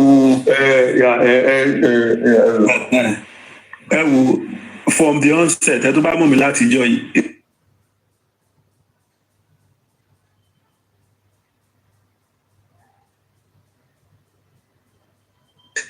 nǹkan tí ẹ bá mọ̀ pé kò dáa Lagos state governor ló dá corona lẹ̀ ó dé appoint chief magistrate corona kó dá sílẹ̀ it was not kí ló ti ń pè sani kò ń ṣòro ẹ jẹ́ a correct impression yẹn má máa sọ Wùmí kọ́ ló dá corona lẹ̀ Wùmí ò ever protest bàbá Mohbad ti sin Mohbad so gbogbo àwa èèyàn la fi hàn pé ikú tọmọ yìí kú kò jẹ́ kó lọ báyìí ládìde ọlọ́pàá ò investigate after that dìde it took them over 8 days before nǹkan tó wọ́n pé àwọn tiẹ̀ lè pè wọ́n fún questioning after Lagos state government sọ̀rọ̀ so it was because of us lọ ṣe dá corona inquest sílẹ̀ not the widow not Falana or anybody. Falana also jump onto this case. Let's say the fact that it is. Wọ́n lọ bá ọdẹ òun pé nǹkan tóun lè ṣe ni. Kò wà ní pé government lawyer lòun. Kò dẹ̀ wà ní pé kinní. So please ìyàwó ohun ẹbí or anything if we really want to know what really killed this guy kò tiẹ̀ ká wà ní pé èèyàn kan àǹtí ọ̀rọ̀ kinní kan.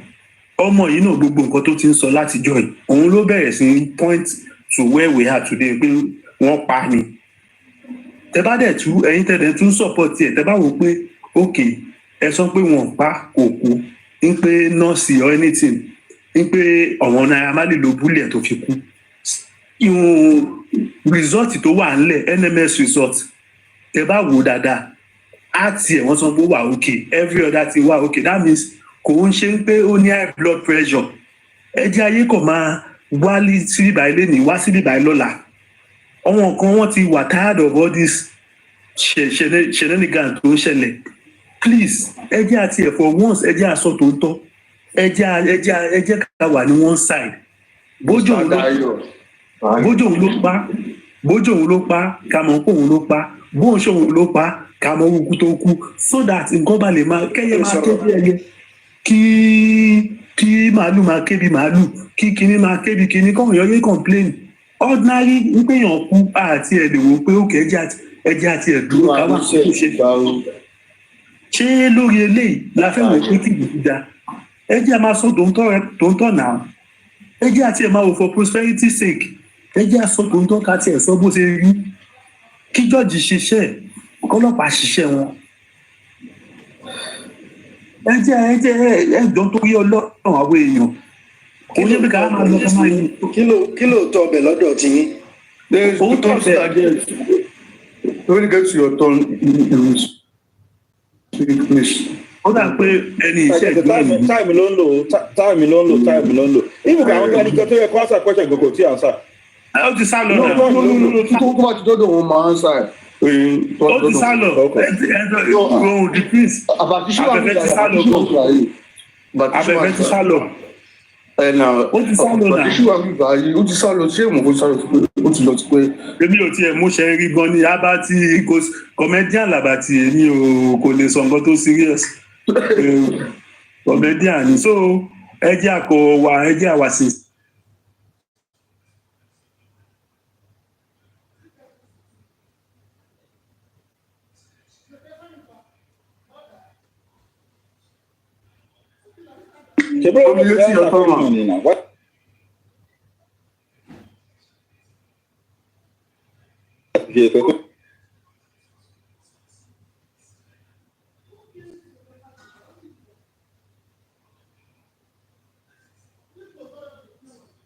Employ Falana.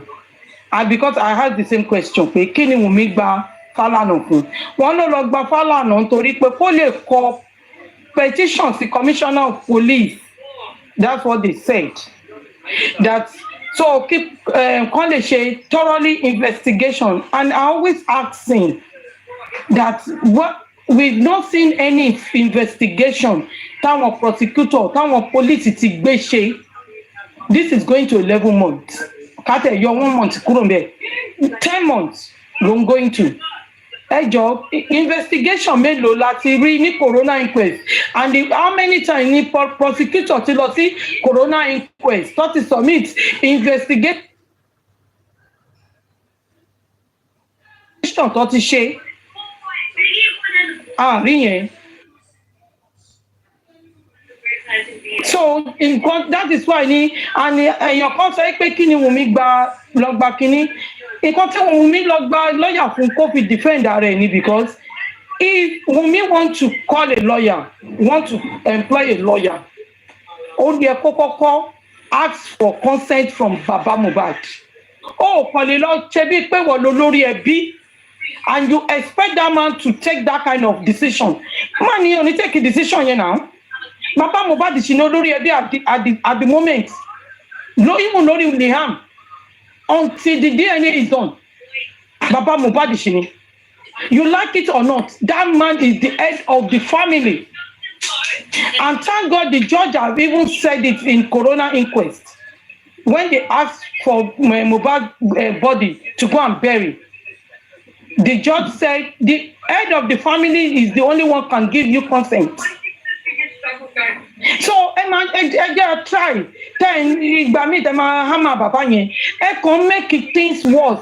And I like that man. That man is very intelligent, man. Kò tiẹ̀ gbọ́ Àṣàkẹ́ ni wọ́n ti gé létí lọ, kò gbọ́ nǹkan tẹ́ ń sọ. All what is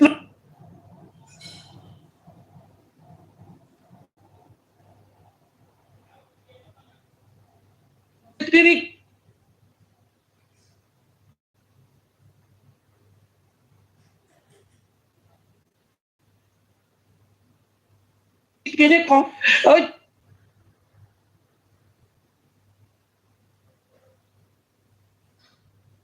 Corona inquest wípé kò ní lọ sí corona inquest wípé kí wọ́n lọ pé òun fẹ́ lọ sin ọkọ òun with that result. Ó yẹ kí Wùmí sọ fún government, Lagos state government or the prosecutor that no, I would like to do my own. Ó yẹ kó challenge that result. But Wùmí accept that result. That is a red flag to the public as well. And if Wùmí said, if Baba Mohbad said, tí Wùmí bá ṣe DNA lòun máa mọ kó tó pọ̀ mọ́ òun, Wùmí ló fún bàbá yẹn ní red flag. If Wùmí have done that DNA, bàbá yẹn ò ní sọ̀rọ̀ èdè tó pè yẹn. Because Wùmí gangan ló rán godmother níta yìí pé ẹbí mẹ́ta lòun ti fẹ́ ṣe DNA, òun fẹ́ ṣe l'Amẹ́ríkà, òun fẹ́ ṣe ní Europe, òun ò dẹ̀ lówó, bàbá ló máa fọ́ òun lówó. Yes, Wùmí ló sọ gbogbo yẹn lọ. Spokesperson is the Iyabo Ojo. The spokesperson is Iyabo Ojo, our godmother. Torí mi máa quote ẹ̀, and I have evidence for that. Nítorí tí a bá sọ̀rọ̀ ẹ̀yin lọ̀rọ̀ kò tó bá ti jábọ́ kò ṣe kó. It's like nǹkan tí engineer sọ, Wùmí ló ń point ibi tí gbogbo everybody máa wò, Wùmí yìí náà ni. Wùmí ló ń attack bàbá yìí pé ó wọṣọ mú ẹ̀, Wùmí yìí náà ni, because òun ta ló gbé picture síta? Is it not Wùmí? Ṣé èmi àbẹ́yìn la mọ picture tí aṣọ tí Mohbad wọ̀ tí bàbá yìí náà wá wọ̀ after tí Mohbad kú?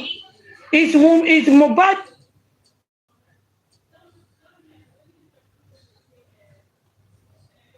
is Baba Mohbad ever went back to that house? Since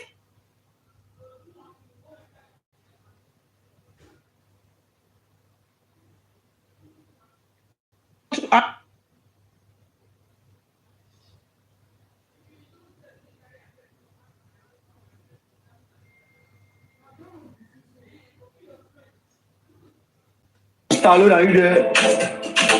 Mr. Alona, anything justice to anybody to have no time the Lona.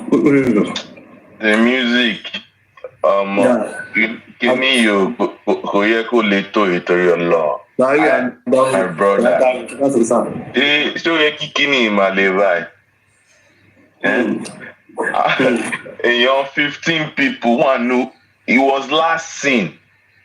Last seen. That means the last people to see him, wọ́n wà nílé yẹn. Ọlọ́pàá Nàìjíríà dẹ̀ fẹ́ sọ fún mi pé not one of them can tell us the sequence of events tó ṣẹlẹ̀, and people are still supporting. Okay, no problem. Wọ́n tún sọ fún wa pé wọn tiẹ̀ lè sọ timeline. Bóyá typhoid ló ṣe ni o, bóyá malaria ló mú ni o. They no fit tell us. They cannot give us a timeline. Pé ṣe mọ̀ pé tó bá ṣe autopsy, àwọn orúkọ tẹ́ ẹ lè pè something pulmonary embolism táwọn máa sọ ẹ láti lọ Google ẹ pé okay ó mi pé ó ní heart attack okay. Sọ yẹn fún yín ọkọ fún yín pé inconclusive. Which kind word we dey? Nigeria Ọlọ́run, why you dey do like this? Why you no just born me for like US, Poland? Nigeria, they go dey see blue. They go tell you say na red. How? The music on every metric. The deception wa. Look, see on every metric. Kò síbi tẹ́ yìí sí deception wa bí kan ṣá. Wọ́n ní autopsy. Wọ́n fún yín ní wọ́n fingerprint yín ní inside ibẹ̀ yẹn. Àwọn tó wà nínú yẹn jáde wọ́n ní they kill him. Àwọn akọ́ ti conclude pé ikú yìí ò ṣojú lásán. A dẹ̀ wá tì. Na one man na him na dey fight since all these days. Ṣé kò ẹ lè jí lọ́jọ́ kan kẹ́tì ẹ̀ ni pé ọmọ wa no go just even talk true for once. This man no dey there. That means pé there is no possibility on this planet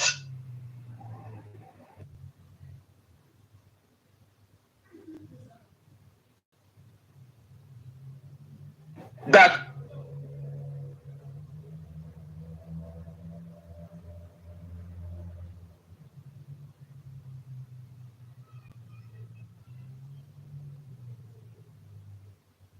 blah blue àgbàdo.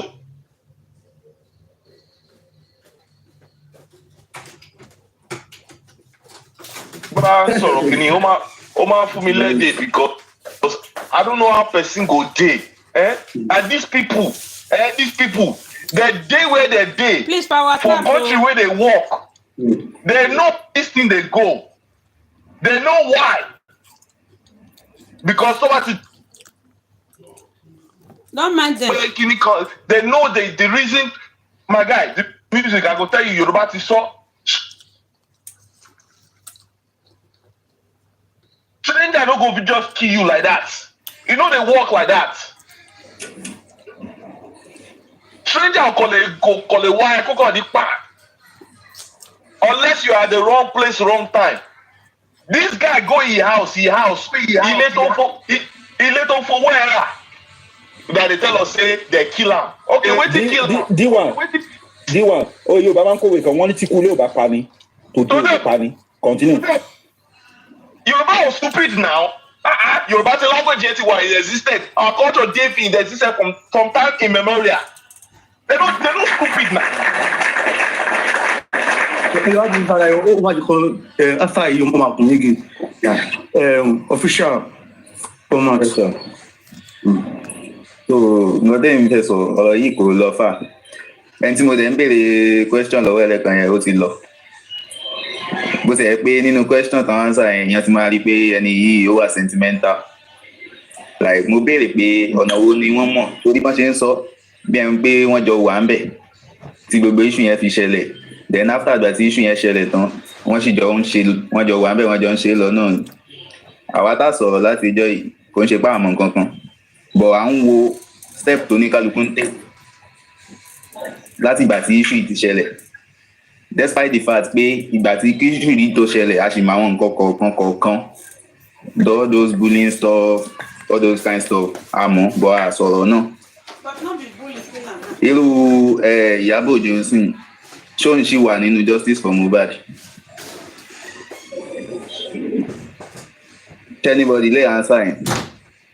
àwọn nǹkan tó yẹ ká máa take note at least Ìyábọ̀ Òjó ìgbà tí issue ṣẹlẹ̀ gbogbo wa lájọ bẹ̀rẹ̀ àti Ìyábọ̀ Òjó àjọ bẹ̀rẹ̀ ni pé justice for Mohbad but most wa ojú wa jí ń gbà yẹn a rí pé bóyá Ìyábọ̀ Òjó she is majorly focused on Naira Marley. She was majorly focused on Naira Marley.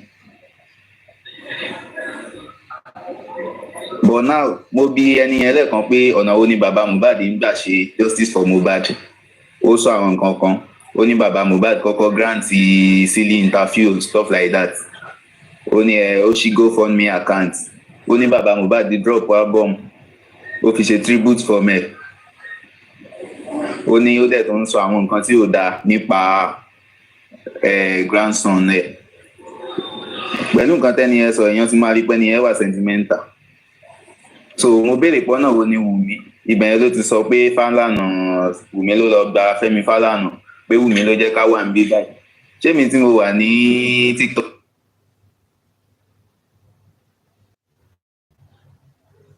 kan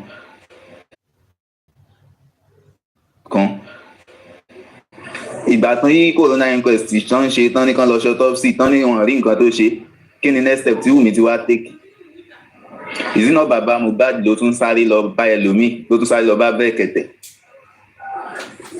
So Wùmí is not in any justice for Mohbad. So in my own point of view, Wùmí is not in justice for Mohbad. Mama Mohbad is not in any justice for Mohbad. Even Adura Soja Bro is not in any justice for Mohbad. Àwa táwa ń bí nìkan náà là ń ṣe justice tá à ń ṣe. That's painful, Sean.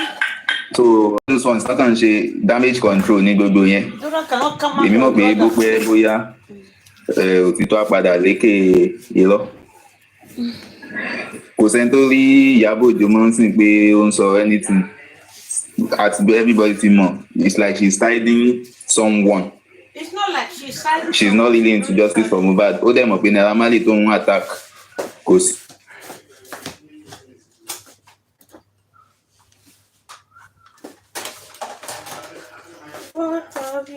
Mentality gist love and saying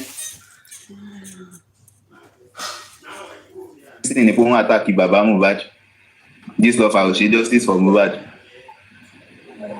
But the only person they may she don't shake justice for Mohbad apart from us is Baba Mohbad.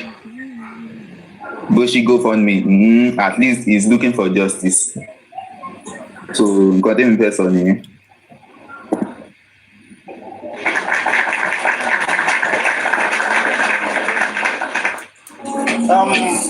I greet everyone here, the moderator and all panelists.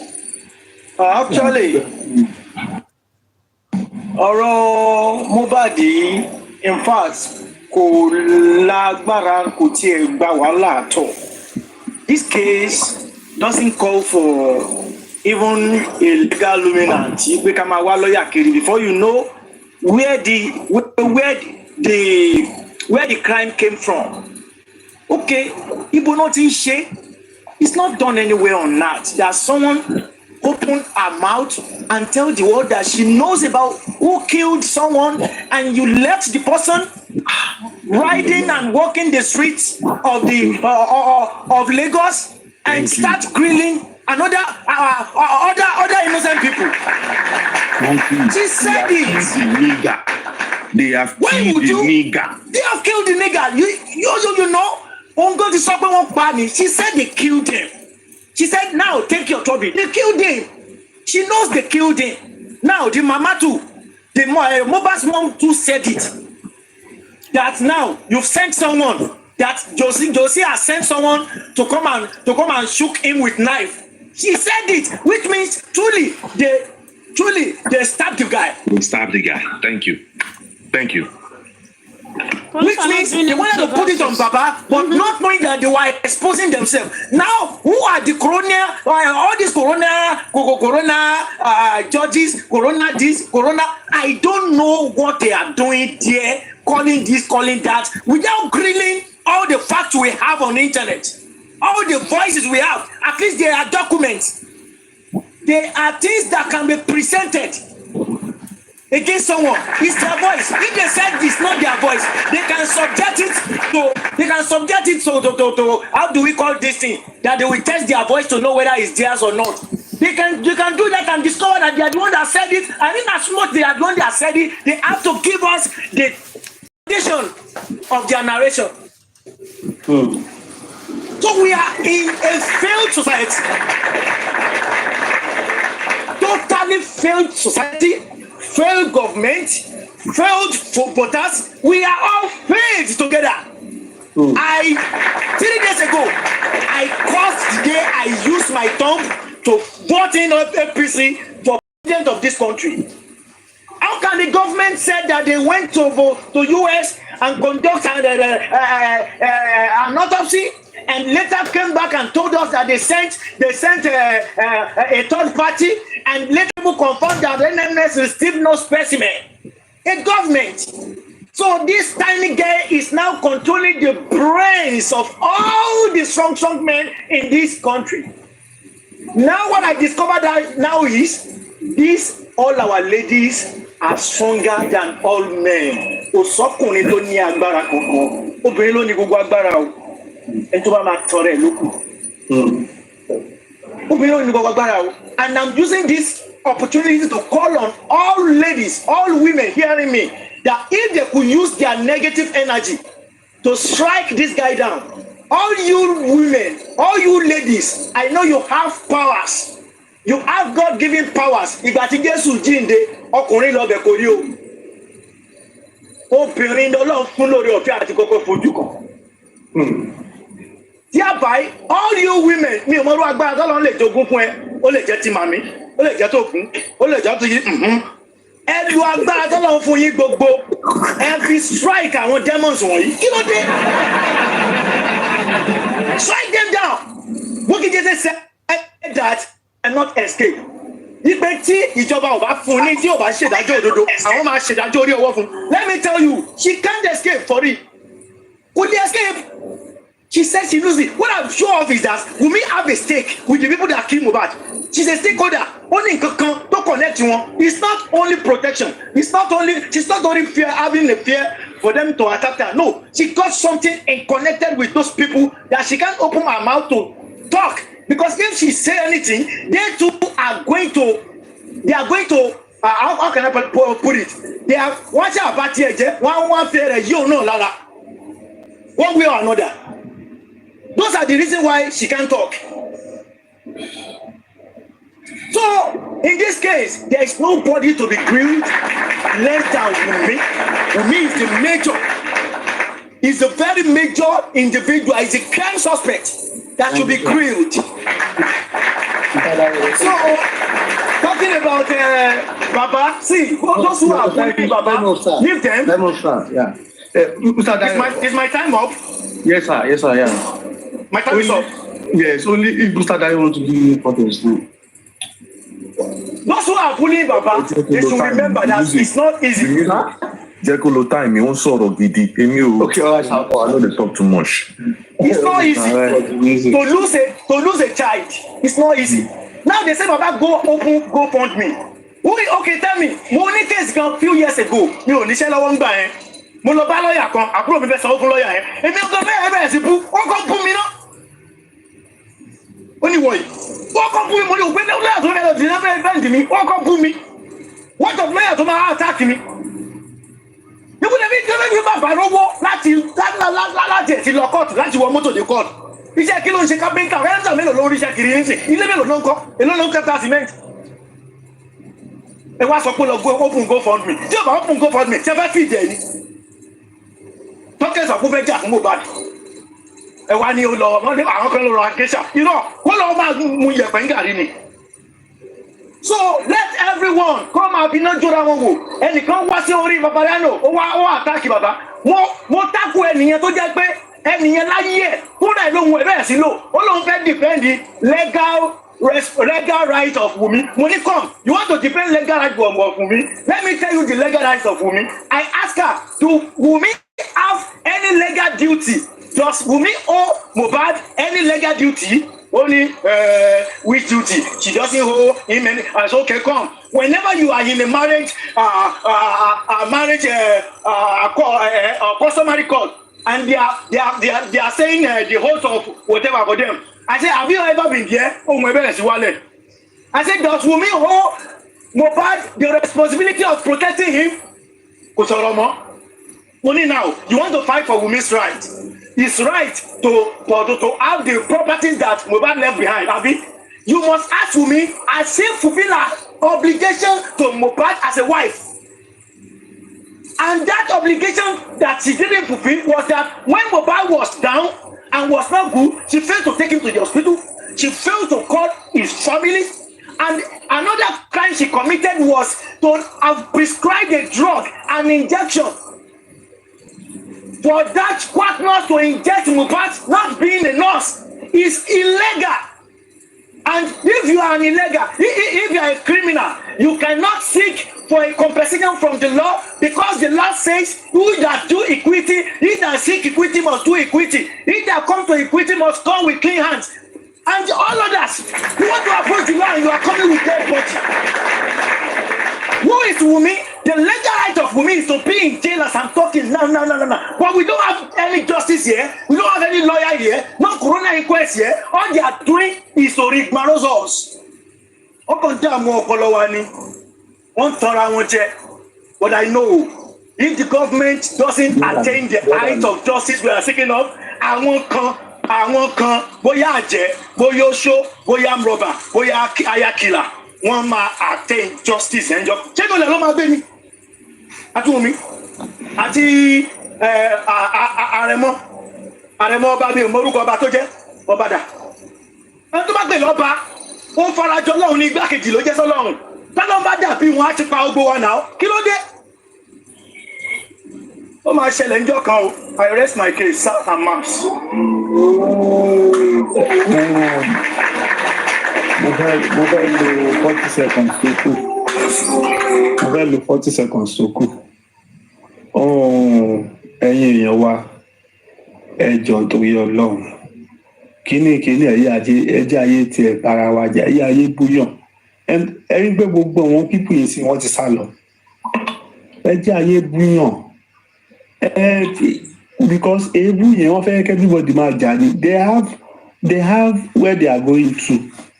Kéèsì tó wà lẹ́yìn kò sí ibi tí wọ́n fẹ́ tì sí tí àwọn èèyàn bá wà united, but àwa èèyàn ọ̀ra wa náà la máa ń wò pé mo fẹ́ gbowó, mo fẹ́ ní personal gain fún kankan, àbá fẹ́ máa jealous ara wa. Ẹ jọ̀ọ́ nítorí Ọlọ́run, there is no point in pé àbára wa jà. I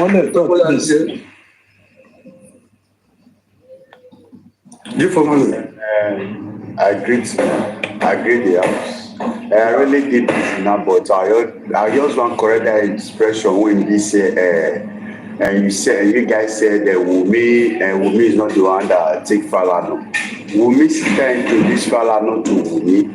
So she even make a video and she accept it. So we don't have to argue that. I'll give my rest of my time to Sanity. God bless you, sir. I like the way you speak. So give them what to agree to.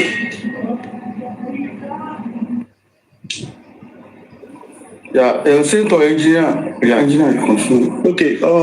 My J4 for Imole. I only corrected the impression the other lady had. My own opinion was that when this thing happened, it was not like when Mohbad, after the Mohbad demise, that Falana just took up the case. You get it. In Nigeria, as at that particular period, almost all Nigerians knew that Mohbad died, and people rallied around just to ask for what really happened. That was how this man, what was it called? That was how this lady went to Falana. You get it? The pressure then against the government was the reason why they formed this particular corona. It was not, Falana does not have the authority to set up corona. He does not have the authority. let us just state things the way they are.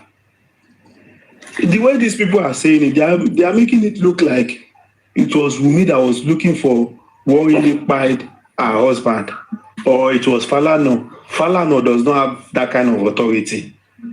He does not have a say in anything. That is my point.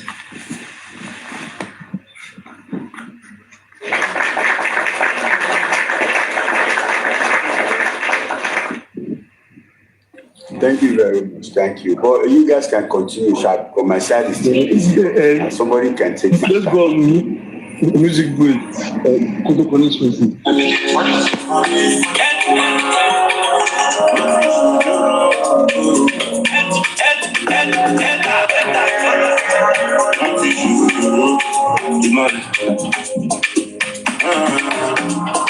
Ìbàjọ́ ṣe máa lé ọ̀sìn ni, wọ́n fẹ́ máa kọ́ náà mi, ó parọ́, wọ́n tún fẹ́ bọ́dà mi, ìbànú tolúwa kọ́ bá mi.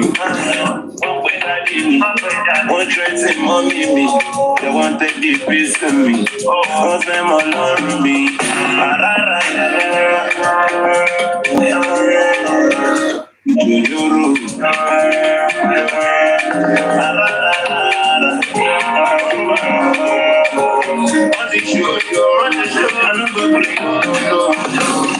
Every day for the sick one, for the older, pass to wonder, fuck their gunner, give me mercy, I know be loser. I'm thinking Ronaldo, Black Wonder, Barcelona, for the corner.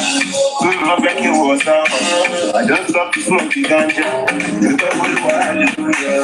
See, Koja, love, the body, the jala, rise. Rise never going down. We'll see much but no guys. You're fresh but no fresh. But you know almost sights. In the darkness of the light, we doing for the tip on the party. Pass the water, fuck the water. You didn't be messy, I know the mother. I'm taking Ronaldo, Black Wonder, Barcelona, for the corner. I'm taking what's up. I don't stop to smoke the ganja.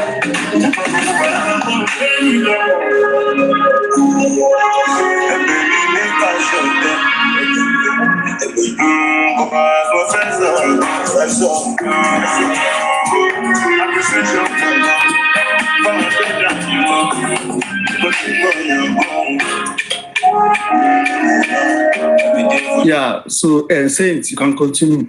Saint. How come to come later? Okay, what about the next person? No, I've spoken. They made it sorrow. Okay, I think you. Oh yeah, it's also doing. My brother. Àwọn ló kàn bẹ́ẹ̀ pick wọn àwọn ló kàn. My brother.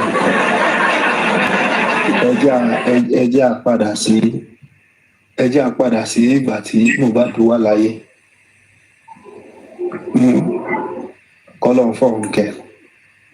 Ìgbà tó kàn yìí ó sọ̀bù náírà ni o. Ṣé you get? Do you know there was a reply? Response wà fún ohun tó kọ yìí. Do you know that? Have you ever had it? Yes, Naira Marley pẹ̀lú T-Black. Yes. T-Black ìbọn ni. Títí Naira Marley ní bọ́n wá sẹ́sẹ̀ ọ̀. Síláwọ̀ obìnrin. Àwọn nǹkan tó wà ní. Orin yẹn mo ti wúrin yẹn yé sí. The music. Naira Marley ní bọ́n wá ṣe fún. You know say each time. Each time tí ẹ bá ń argue opposition àti kíní mi ò fẹ́ sọ̀rọ̀ but èyí ó kọ̀ jẹ́ coincidence ni. Àwọn kan wà tó ṣẹlẹ̀ nígbà tí Mohbad kú. Ká ní àwọn èèyàn farabalẹ̀ ni. Ká ní kò ń ṣe pé àwọn kan wá bẹ̀rẹ̀ sí ń parọ́ wọ́n gbé wọnú justice for Mohbad yìí. Kéèsì Yorùbá má rí báyìí because from the onset mo máa ń sọ fáwọn èèyàn pé bó ṣe ń ṣẹjọ́ Naija ó yàtọ̀ sí ìwọ tó wà l'Amẹ́ríkà and most of us excuses that máa ń give a máa ń feel pé ó jẹ́ kó wà báyìí kò dẹ̀ rí bẹ́ẹ̀. This guy had issues with Naira Marley tó dẹ̀ jẹ́ pé most artists máa ń ní pẹ̀lú ọ̀gá wọn. Ó ti kúrò lọ́dọ̀ Naira Marley wọ́n dẹ̀ jọ ń ta síra wọn. In fact orí orí kan wà tó bújì gan.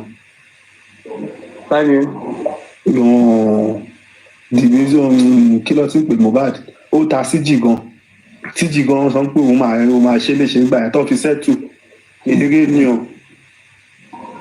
jì gan bọ̀bọ̀ tẹ́sẹ̀ tí kò lẹ́sẹ̀ yẹn tó sọ pé tí wọ́n bí jì gan àbí nǹkankan nígbè jì gan ti so wọ́n jọ ń ta síra wọn ni. láti ní pẹ̀tù yẹn lọ distract táwọn malian ti ṣe fún tó ṣe fún just pussy black so nǹkan tó dùn mí the music nǹkan tó mo fẹ́ sọ̀rọ̀ kan lé ní ọ̀rọ̀ ẹ máa ń wà nínú mi nǹkan fẹ́ sọ látijọ́ yìí justice for Mohbad ẹnu lọ́wọ́ èèyàn kò tẹ̀lé ọwọ́ èèyàn wo sequence kan tó ṣẹlẹ̀ tí bọ̀bọ̀ ìfikú ìgbà tí ó kọ petition gbogbo bàtọ́ nù ó ní àwọn tó kọ sí petition yẹn ó sì máa ń dàbí àlá lójú mi bí Mohbad ṣe kú báyìí so many people fi Naija lẹ̀ nígbà yẹn so many people lọ sí hiding ọmọ kan sáwá South Africa. You dey feel me? Àwọn kan sá lọ South Africa bọ́wọ̀n kan tó sá lọ South Africa lọ́wọ́n kan sá lọ Kútọ́nù gbogbo ti padà sí Naija náà ọ̀rọ̀ ìgbèlè tó ó kágun rẹ̀ lẹ́mọ̀ obìnrin lẹ́mọ̀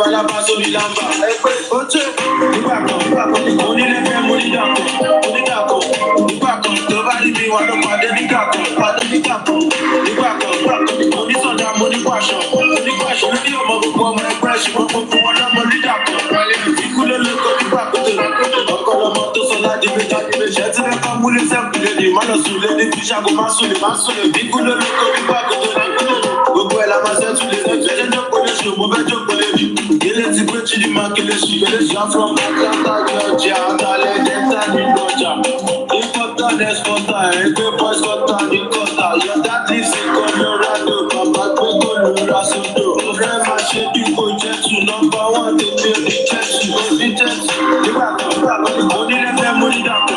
aṣọ́wó lè ṣá wọ́n pé yẹn wọ́n sọ àwọn wọ́ọ̀dù ní pé Mohbad lọ kó àwọn ewu kó wá pípé bọ̀ tàwọn kò ṣe orin yìí ní ògbó the music orin yìí tó fi ṣe sọ lọ àṣírí wà nínú orin yẹn o yíyù wà nílẹ̀ àwọn àṣírí wà nínú orin yẹn ẹ mọ̀ pé látàgbà tó ṣe tìfù tán tàwọn náà dá padà pẹ̀lú orin yẹn ó rẹ́pọ̀ nípa wọn fi gẹ́ ìṣẹ́tẹ̀ up kíní kan ṣe máa ṣẹlẹ̀ sí so brother mi there are so many things tó ṣẹlẹ̀ nítorí ẹ̀ mo ṣe máa ń sọ pé ká wà careful justice for Mohbad pẹ̀lú ọ̀wọ̀n Naira Marley pẹ̀lú ọ̀wọ̀n. àdìbá gbàgbé nǹkan ẹ̀wọ̀n pé few days kọ́mọ ẹ tó kú. àbá títí lọ ni. ó sì gbé kíní lọ sí court. so ó àwọn tí mo sọ lọ ní pé kéèsì ọmọ yìí ó dùn mí bó ṣe ó dùn mí bí tọ́jú sí you get this morning mo send the video kan sí ẹ ní kìíní if you check it kéèsì tó wà nílẹ̀ yìí mo máa ń sọ láti ilẹ̀ kò ń ṣèbọn tó ṣẹlẹ̀ sí bọ̀bọ̀ yẹn wọ́n kọ̀ gbogbo kéèsì wọ́n kọ̀ fi bujú everybody ni I'm telling you there are so many things tó ṣẹlẹ̀ sọmọ ẹ ṣé èèyàn kọ̀ máa kú irú agbára oníyàwó fẹ́ ní tí ó yẹ pé ọ̀wọ́n 15 people ní sọ̀rọ̀ tí ìyá náà máa gbọ̀n tẹ̀lé ìyàwó nínú òkú ọmọ káàbúrò náà máa gbọ̀n tó nílé sọ̀rọ̀ so ibi ò ní sọ jù yẹn lọ mi ò ní sọ jù yẹn lọ kọ́lọ̀ ń ṣàánú wa bọ̀ gbogbo wọn tó dá kéèsì irú tó fi hàn pé àwọn fẹ́ gbowó àbí àwọn fẹ́ nípò ẹ bẹ̀rù Ọlọ́run o Ifáyìnbá ó ṣẹ̀kù ni o pẹ̀lú gbogbo owó Nàìjíríà tó jí pẹ̀lú bó ṣe fìyà jẹ èèyàn pẹ̀lú epo tó ń tà gbà yẹn tó yẹ kó òun nìkan ló ń ta ṣé kerosene àbẹ́ anything ó ti kú báyìí sí London 2 hours ago so gbogbo àṣìmá kú náà ni o sọ tòótọ́ o sọ tòótọ́ ìwọ tó tìyàn mọ́lé tó fi ń pé wà lọ́tọ́rìtì lẹ́nu o mọ̀lẹ̀ tó máa bá ẹ lọ́la. Thank you, my brother. Thank you. Mi ò sọ jù yẹn lọ.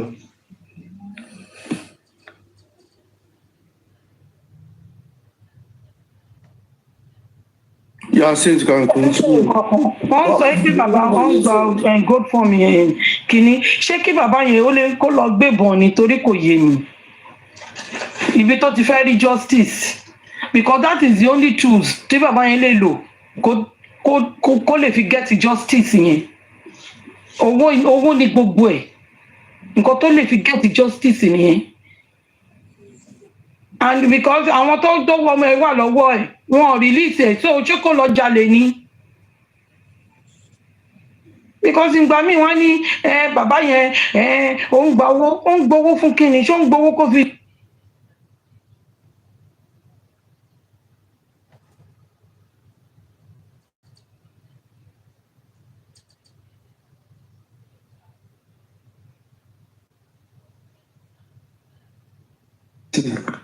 Sister Iti. Yes. Mi ò tó láti sọ kíní fún yín o but mo fẹ́ advice yín kọ̀ọ̀kan lẹ́nu ẹ jọ̀ọ́ torí Ọlọ́run ẹ má defend anybody ẹ kàn máa wò wọ́n báyìí tí autopsy report tó ṣe kó tó jáde ẹ jọ̀ọ́ torí Ọlọ́run ẹ kàn jẹ́ àmà wò. Nàìjíríà mo understand nǹkan tó sọ mi defend anybody. Orin ẹlẹ́lẹ́. Subra akọni ju. Ẹ̀wọ̀n ni. Luka òfìyà. Máàlì ẹ̀. Lóde. Wọ́n ní sí mi ò jà. Wọ́n ní black mi ò bá. Wọ́n ní black mi ò bá. Adéjà mi ò jà. Àdìsá mi ò sà. Rádíkà mi ò ká. Rádíkà mi ò ká. Wọ́n ní sí mi ò jà. Wọ́n ní sí mi ò jà. Wọ́n ní black mi ò bá. Wọ́n ní black mi ò bá. You switch sides, stay there, no coming back, no manners for life. You made a diss track for who helped you. You been an ingrate, we so called Drew. Now who born you? Who taught you? Mount where they feed you, fix it bite you. Tobati le jago ko jete. Tobati le jago ju jese. Oti tese ọmọ ba oti lete. Ọdẹ tó ń ṣọdẹ lọ sẹ́dẹ̀. Àti Mo, àti Bella, àti supporters yìí, àti lawyer. Tọ́wọ́ bàbá yìí yẹn máa sọ́gbà. Lórí ìkọ̀jẹ̀ táwọn jí sáwà corners. Ọmọ ọmọ. Ẹ wọ́n sọ ni àti Mo àti Bella pẹ̀lú àwọn kìíní àwọn ajíwọ́n tán. Ṣé aláyé ṣe o ti rí pọ́ńjà báyìí? Àti lọ́tẹ̀ ọ̀dẹ tó ń ṣọdẹ lọ sẹ́dẹ̀. Àti Mo, àti Bella, àti supporters yìí, àti lawyer. Tọ́wọ́ bàbá yìí yẹn máa sọ́gbà. Lórí ìkọ̀jẹ̀ táwọn jí sáwà corners. Ọmọ ọmọ náà even if you spell am from back. Wọ́n ní sí mi ò jà. Wọ́n ní black mi ò bá. Wọ́n ní black mi ò bá. Adéjà mi ò jà. Àdìsá mi ò sà. Rádíkà mi ò ká. Rádíkà mi ò ká. Wọ́n ní sí mi ò jà. Wọ́n ní sí mi ò jà. Wọ́n ní black mi ò bá. Wọ́n ní black mi ò bá. You switch sides, stay there, no coming back, no manners for life. Adéjára. Ẹ wọ́n sọ ni you switch sides stay there no coming back. Ẹ mọ̀ pé inú tíìfù yẹn wádìí fún yẹn ní. C black. Yeah. The music.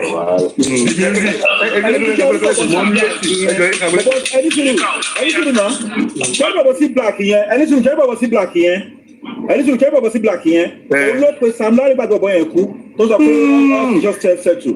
God bless you. Mo ṣe ṣe kò ní voice yẹn.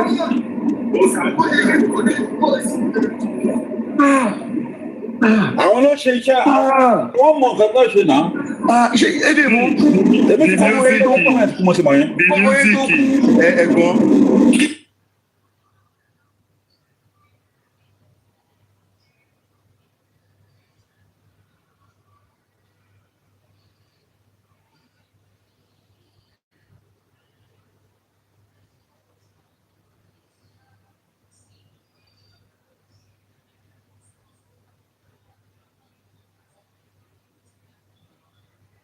ibi tí ẹ kó lọ nítorí gbogbo kínní. Hello guys. You see sometimes where I'm not happy with some of you guys, some Yoruba people. Hold on.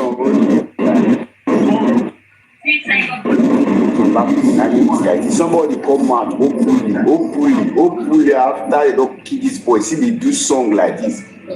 No, you do am before they kill am. But you do am before they kill am. Even though not before they kill her, I do this yes, song. Now You don't listen to it. Mohbad do thief for them. They can't do this one for him. Listen to the lyrics now. People that listen very well. People that listen to him very well. I don't. That guy, no, maybe not. Go abeg.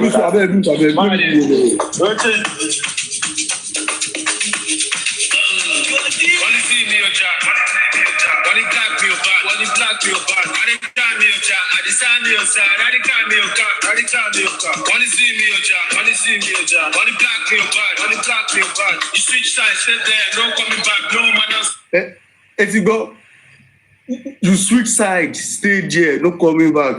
1 point. Ever down point. You made a diss track for who helped you. You been an ingrate, who so called Drew. Now who born you? Who taught you? Mount where they feed you, fix it bite you. Tobati le jago project. Tobati le jago do that shit. Oti tese I'm about to let it. Ode don't shot them no set it. Ati Mo, Ati Bella, Ati Sopata Azi, Ati lawyer. Tawa baba yin ma soba. Ìgbà wọn pẹ́jù tó ń fi ẹ̀yẹn ṣá. They feed you, fix it bite you. Tobati le jago project. Tobati le jago do that shit. Oti tese I'm about to let it. Ode don't shot them no set it.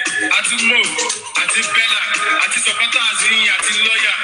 Tawa baba yin ma soba. Ori project on Jesus. Àti Mo, àti Bella, pẹ̀lú lọ́ọ̀yà, pẹ̀lú gbogbo àwọn supporters fún the music shaking some kan. Gbogbo bẹ̀sẹ̀ máa argue yìí tẹ máa ń sọ gbogbo nǹkan tó ṣẹlẹ̀ yìí gbogbo nǹkan tó lọ sọ́ńkọ̀tì yẹn wọ́n kọ sílẹ̀ báyìí ní script ni. Gbogbo ẹ̀ àtìlẹ́kọ́ mo ti máa ń sọ fún yín pé gbogbo nǹkan tó kọ wọ́n kọ́ bí pé kò sẹ́ni at the end of the day kò sẹ́ni tó máa mú. Ẹjọ́ yìí ò fẹ́ gbé lọ sí court, you understand? Nítorí ẹ̀ ni ó ṣe ń take time báyìí. Nítorí ẹ̀ inú máa ń bí mi sí àwọn kankan. If you dey watch me, tẹ́ bá ń sọ̀rọ̀ justice for Mohbad, mo máa ń fẹ́ digress kúrò pé tẹ́ bá ti lè túlù ṣe tí kò bá ti lè wà bó ṣe wà. You understand? Because ìjọ tí bàbá yẹn kú, ibi tí bàbá gbé lọ, kọ́ọ̀lù jáde bẹ̀ náà. Ṣé kọ́ọ̀lù jáde? Kọ́ọ̀lù jáde ń bẹ́ẹ̀. Engineer, ṣé mo lè béèrè question? Mo understand nǹkan tó try láti sọ mẹ́rin but báwo ni you understand lọ́ ṣe wọlé wá. Ẹ wo mọ́mí yétì. Ṣé ìta bá fi àpá àti ẹ̀ sọ sùúrù? Ẹ ká tẹ gbàgbé ọ̀rọ̀ ẹ ká tweet voice note yẹn ẹ ká tweet orin yìí ẹ mọ̀ bọ́dún ẹ ká ṣe ẹ ká tweet orin yìí pẹ̀lú voice note yẹn. Orin yìí ẹgbẹ̀jẹ̀ dúró ẹ máa sọ̀rọ̀ orin yìí ẹ báyìí ká jókè pẹ̀lú orin yìí a gbọ́dọ̀ take orin yìí serious gan because ó bọ́ gan nínú orin yẹn wọ́n wá fẹ́ lọ play voice tí Samilari ti sọ pé wọ́n ti gbé sí yẹn ó fẹ́ jẹ́ ká wò bóyá sí black òun ló pe Samilari.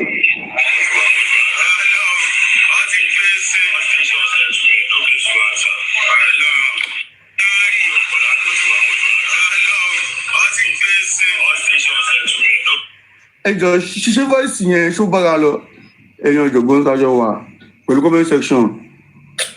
The music ó lè mọ because ṣé mo voice studio wọ́n lọ play interview ẹ̀gbọ́n wọ́n ti fi àwọn kìíní yẹn sí wọ́n lọ play interview sí black ìyẹn kọ́ ìyẹn máa work. Alright, yeah, so I can play interview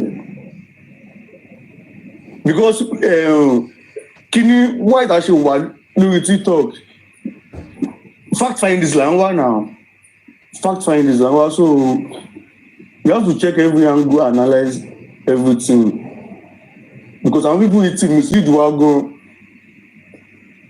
ó ti mislead wa gbogbo àwọn kan tó tẹ́ ká ti ṣe tipẹ́tipẹ́. Ṣẹ́rí nǹkan tá à ń sọ náà nìyẹn pé kí the whole host kẹ́ wà together kẹ́ ní cordial relationship this irú nǹkan tó ń play in sin from the grand back door èèyàn lè bá ara wọn sọ̀rọ̀ pé ẹjẹ́ àtúwò bí ẹjẹ́ àtúwò bí because we are fighting for justice for Mohbad anywhere láti máa wá justice yẹn.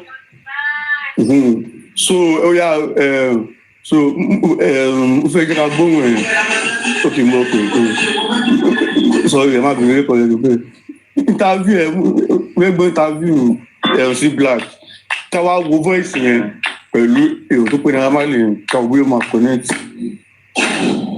You want this story? How did you get into the media? Tell us how much more. Freestyles. Sí Black ló sọ̀rọ̀ báyìí o. The swap man right now it's like the coach in the building, my brother. Talk to me about yours, man. What is C Black's story? C Black is a stubborn dude from Lagos Island. I've been in the game since secondary school. Firstly started in the class, drumming, freestyling, and from there got an institution. Still keep doing it, yeah.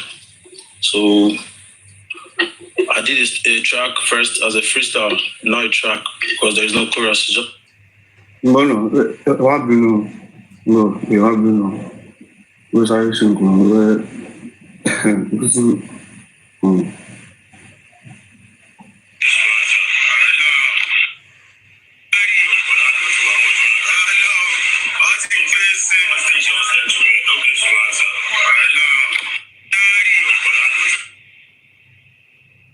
the freestyle, no chorus, nothing. Oh, damn, go there, Jorah deal. I was like, is this a way or not? Don't. Ṣẹlẹ̀ mọ̀ pé ó tún fọ́ọ̀mù ní interview, ó tún package ní interview ni o, ló tún jẹ́ oyè yín. Ẹ̀yin pé voice yẹn jọra gan.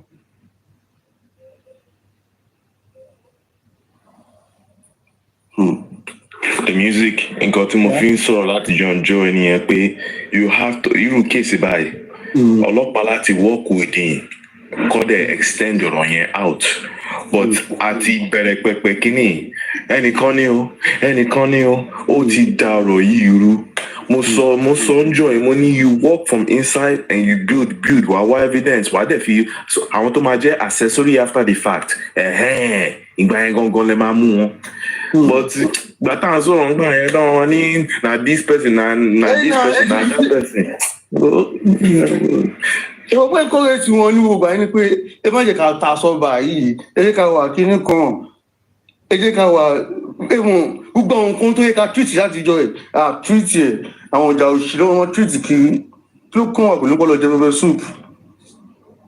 Imagine ṣé lórí yìí this track says it all because after gba tó kú Malians tó kọ thief ló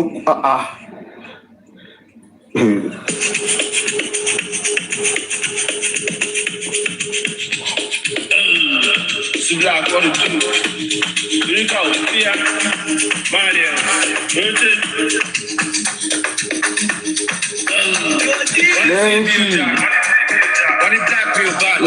let's move on.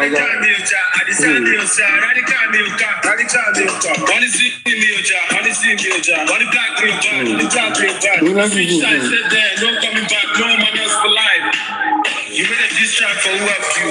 You've been an ingrate, we so called Drew. Now who born you? Who taught you? Now they feed you, fix it bite you. Tobati le jack to projected. Tobati le jack to do that shit. Or the test I'm about to let it. Or they don't show them a second.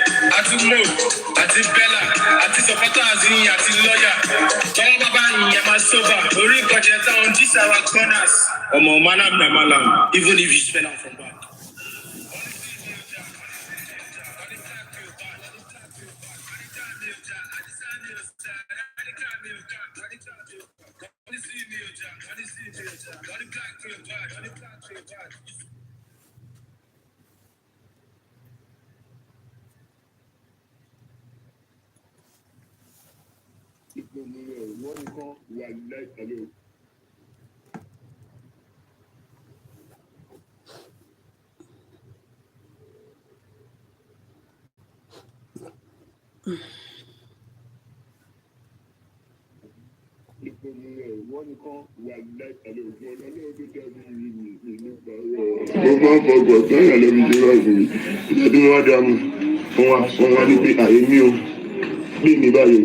ìgbà yìí ẹ ṣe gbọ́gbọ́n náà èmi tó láwọn ọmọ lórí tó láwọn ọmọ lórí èmi ló mọ̀ gbọ́ olóògbàjà mo ń tẹ́wù sínú nínú fídíò yẹn àwọn fídíò náà ní síbí.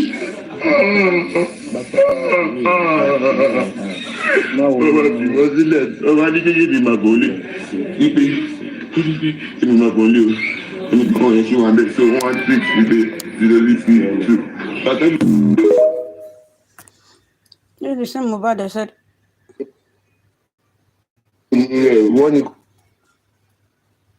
wà láìpàlẹ̀ ògùn ọlọ́run tó dájú rí mi nípa ọ̀rọ̀ mo máa ń fọkàn sọ́yà lọ́bi ṣe wá ìfún mi ìtọ́jú wọn dá mi wọ́n wá ní pé àyè mi ò gbé mi báyìí ìgbà èmi ò ṣe gbọ́gbọ́n náà èmi tó láwọn ọmọ lórí èmi ló mọ̀ gbọ́ olóògbàjà mo ń tẹ́wù sínú nínú fídíò yẹn àwọn fídíò náà ní tíì.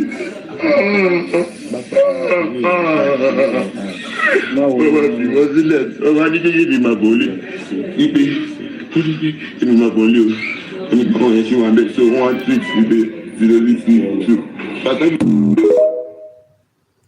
You the same about though. Wọ́n nìkan wà láìpàlẹ̀ ògùn ọlọ́run tó dájú rí mi nípa ọ̀rọ̀ mo máa ń fọkàn sọ́yà lọ́bi ṣe wá ìfún mi ìtọ́jú wọn dá mi wọ́n wá ní pé àyè mi ò gbé mi báyìí ìgbà èmi ò ṣe gbọ́gbọ́n náà èmi tó láwọn ọmọ lórí èmi ló mọ̀ gbọ́ olóògbàjà mo ń tẹ́wù sínú nínú fídíò yẹn àwọn fídíò náà ní tíì. ọba fi wọ́n sílẹ̀ ọba ní kékeré màgbọ́lé wípé èmi màgbọ́lé o èmi kàn yẹn ṣe wà bẹ́ẹ̀ so 1 6 wípé 0 2. It is one mobile. Wọ́n nìkan wà láìpàlẹ̀ ògùn ọlọ́run tó dájú rí mi nípa ọ̀rọ̀ mo máa ń fọkàn sọ́yà lọ́bi ṣe wá ìfún mi.